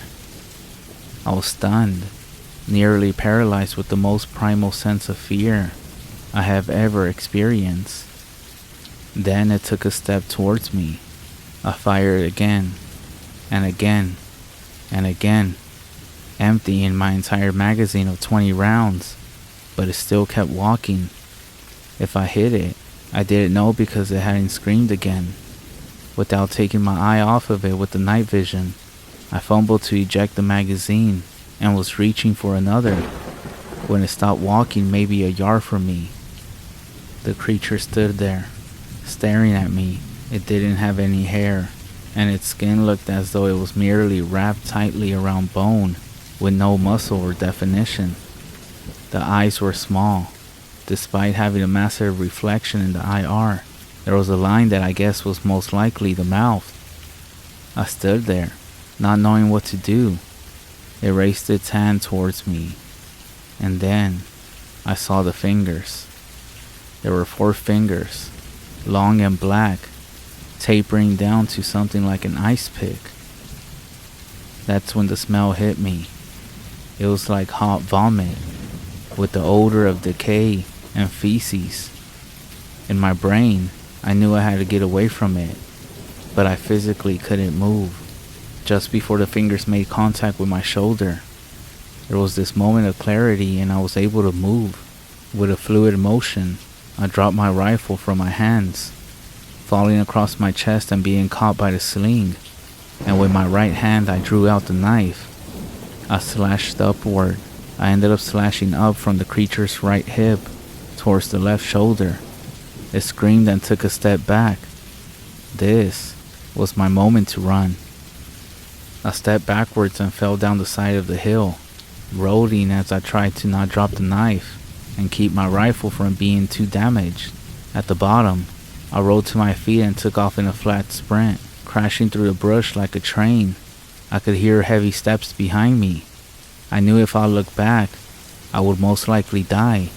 So I just kept running and trying to avoid hitting a random branch as they briefly came into view in the night vision, which had somehow stayed on my head. I'm not the strongest runner, but fear and adrenaline are excellent motivators. I came out of the forest and directly into the other 3 guys as they were on their way to me. They started yelling and asking what happened as I screamed, "Just fire away," as I tried to recover.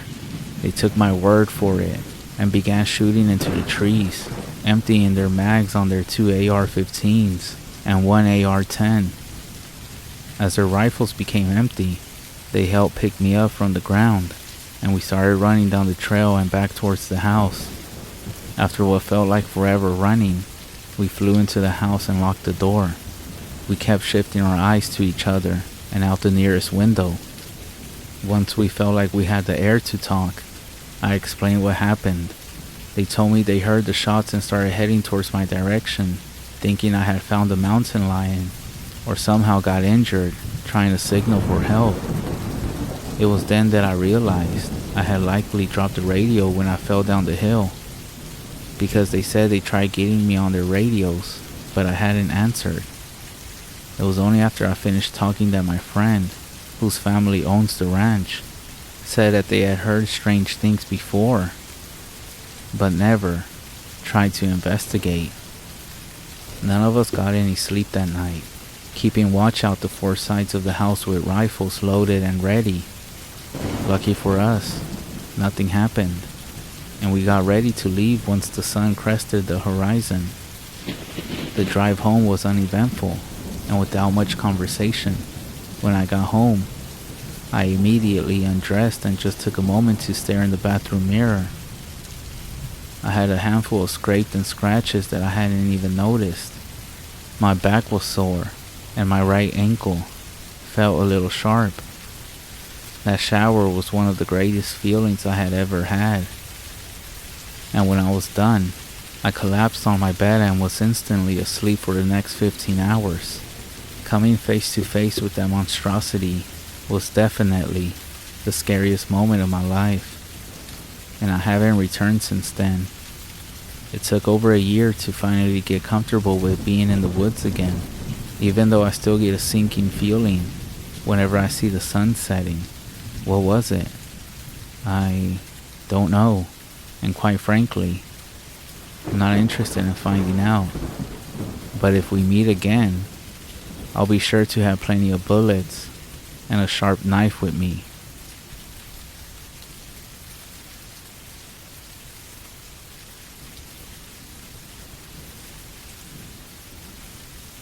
The one and only time I went hunting was with my father when I was 11. My mom didn't work, so it was up to him to provide for us. My entire life he worked more than he was at home. When he did come home, he would drink in front of the TV, too exhausted to do anything. The years crept up on him, and he finally noticed how old I had gotten, and how I was already shaping up to be a disappointment in his eyes. I was small for my age. I stayed inside to read instead of playing sports. My body was so frail I got sick often. When he finally truly looked at me for the first time, he didn't recognize the son that lived in his house. Therefore, he thought that hunting would be the answer. If I would man up and shoot something, maybe I might grow into the person he wanted. We never really spent any time together. Hunting with my father felt like being stuck inside the forest with a stranger. What kind of person even enjoys camping? Was I even missing something? My father kept sipping away at a steel water bottle that I knew didn't have water inside. Without it, he never would have lasted the day. We caught no fish at the lake for lunch the first day. Trying out luck, we went into the forest trying to shoot something for dinner. We packed something to eat, but not much. My father worked hard. However, he was supporting all three of us on his own. I knew it would be four of us soon. My mom hadn't told him yet, and I wasn't sure how he would take it. I really prayed she would leave him. As heartless as that was to hope for, we could go to my uncle's house, so my father could be alone. Maybe retire in a few years without having to worry about supporting a family. Even as a child, I could see how much his job broke his body a little more every day. In my mind, my mother didn't have any kind of feelings for this stranger. Instead of going outside playing with neighborhood friends, I worried about my family's future.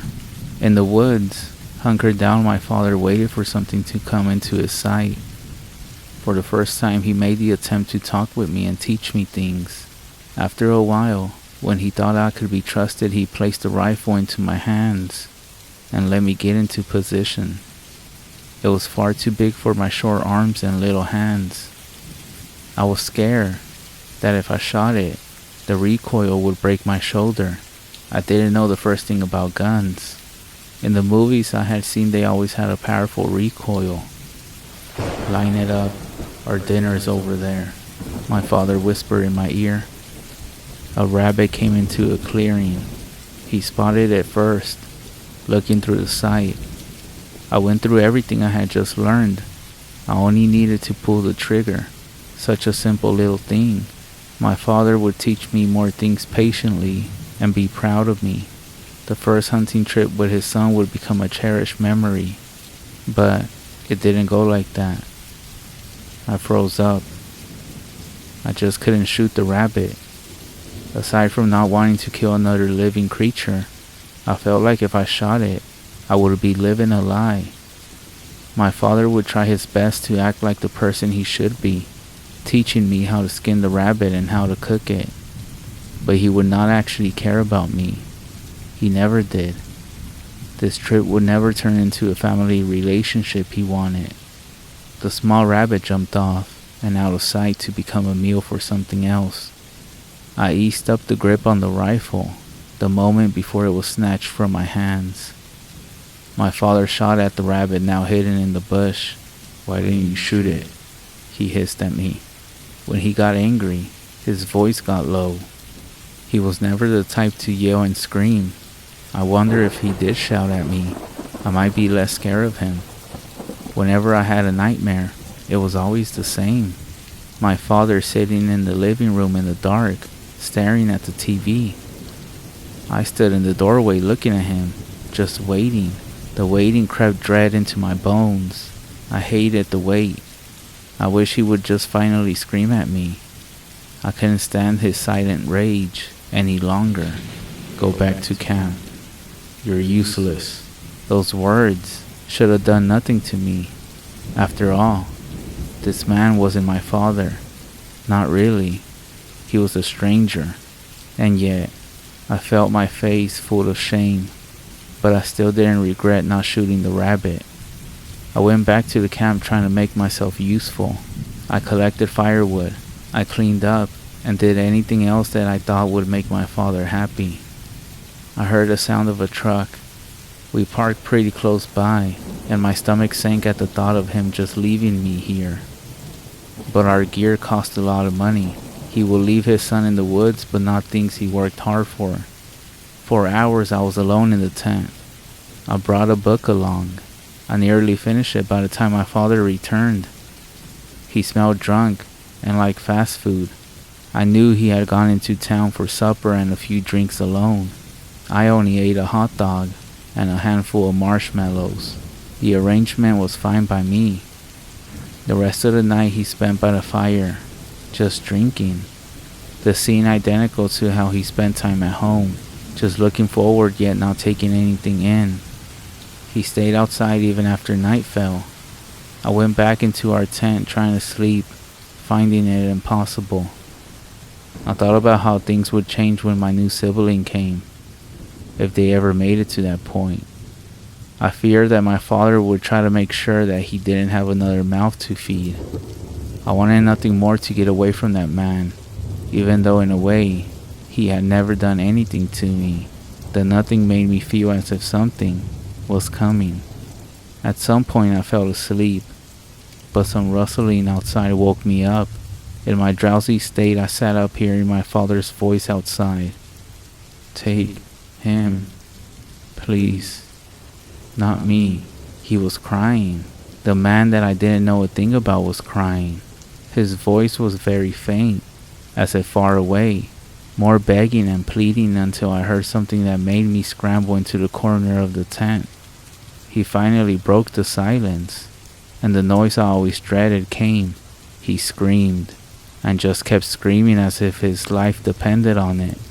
Clutching my knees to my chest, tears came to my eyes as I could do nothing but listen. Cracks from the rifle came. Whatever he was firing at, he missed, or it didn't care. The entire exchange only took a few minutes that felt like years.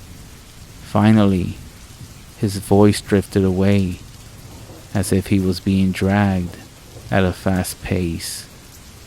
At first, I wanted to stay inside the tent until morning. I cried hard until my throat felt raw and my eyes hurt. When my crying spell stopped, I decided to see if he dropped the rifle. I would need a weapon until I could leave when dawn came. I unzipped the tent only enough to peek outside. The dying fire did not give enough light to see by. I needed to go outside. Finding a flashlight, I carefully got out, hyper aware of every sound around me. Scanning the ground, I saw the hot dogs were still where I left them. If my father was attacked by a wild animal, why didn't they take these as well? Did the smell attract something, and decided a full-grown man would be a better meal? I saw no sign of the rifle, only tracks in the dirt where my father made his last stand. I felt sick because I realized he was coming towards the camp instead of the truck when he got snatched away. He was either trying to save me or wanted to use me as bait. Thinking the truck would be a better place to wait until the morning, I started to look around trying to find a trail towards it. I stopped when I heard a voice. "Please, not me. Help." It sounded so hurt and awful, but I knew that was my father calling out. For the first time in my life, he was trying to reach me. I abandoned the idea of the truck. I foolishly turned away and went towards the voice. For hours I walked in those woods getting hopelessly lost. I felt sick with fear. Anything could be in the dark, and I only had a small flashlight to protect myself. Whatever took my father easily overpowered a full-grown man. I didn't have a choice if it came across me. I would let my emotions take over and it might get me killed. Then again, I was only a child back then, so I shouldn't be too hard on myself. "Please, please." The voice came from close by, very low and raspy, but still my father's voice.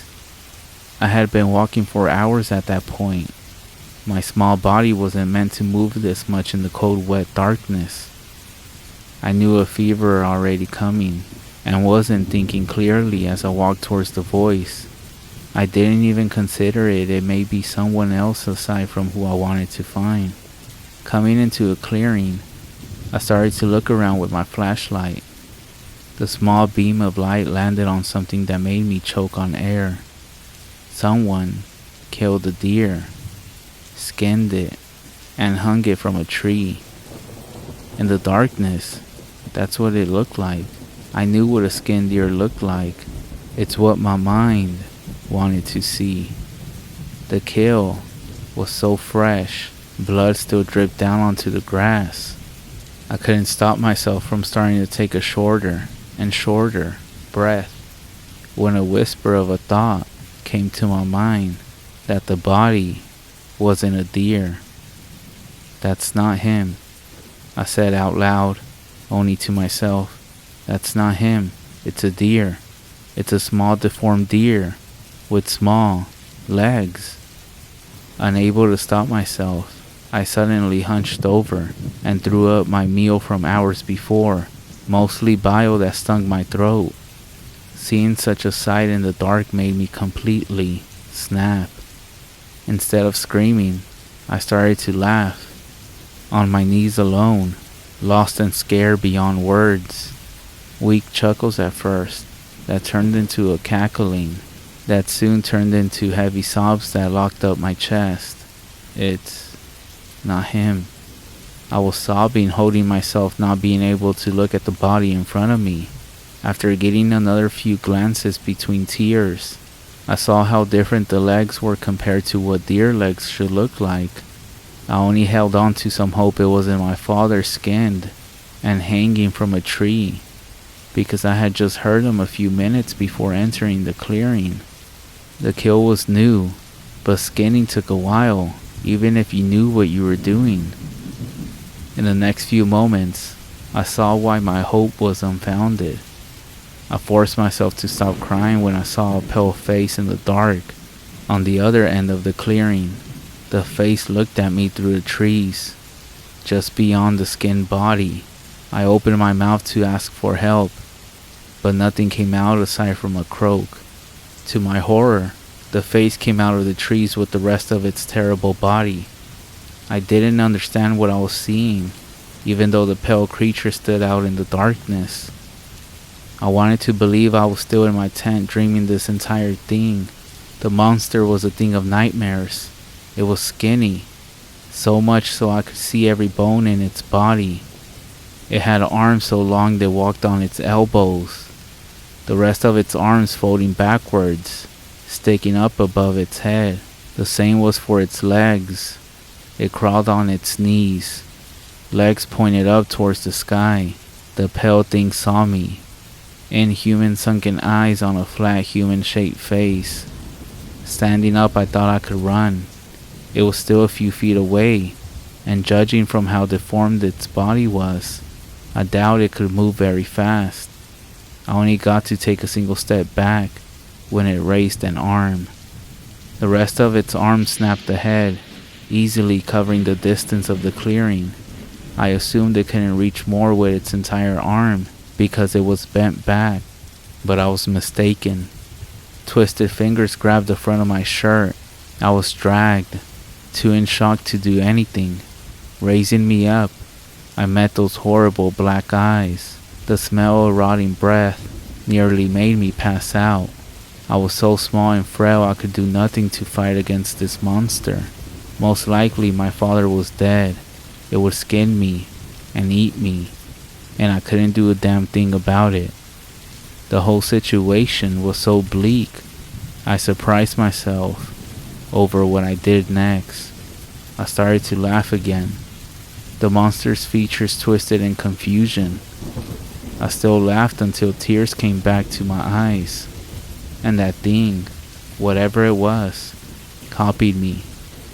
It laughed my own voice back towards me, and we both ended up laughing until I physically couldn't any longer. I wish I had an explanation of how I escaped from that creature. I was told later that I had been found on a hiking trail. A week later, nearly starved to death. Even after my body recovered, my mind didn't. Everyone assumed I had killed my father in those woods, and the event just broke me. I wish I could believe that, and that the creature I had seen wasn't real. I don't remember the 2 years after I had been found. I ate and slept, not doing much else. One day, I weakly laughed at a joke I overheard. When the doctors found out I would react to any kind of comedy, they were able to get me to laugh myself back to a new normal. I remember seeing that monster in the woods. Then, I was with my mother and a new little sister. No memories in between. I haven't yet told her about that creature. They found some rope with my father's blood on it. However, they didn't know where his body was, or even how I got up into the tree to tie up that rope to start with. The case was still open, and would be for the rest of my life. I do still want to give a warning to everybody about that thing in the woods. I'm sure it's still out there waiting. I don't know why it let me go. Maybe it was thankful I had given it the perfect voice to draw in others towards it. So if you ever go into the woods and you hear a child laughing, don't go towards it. That's actually the time to leave before it's too late.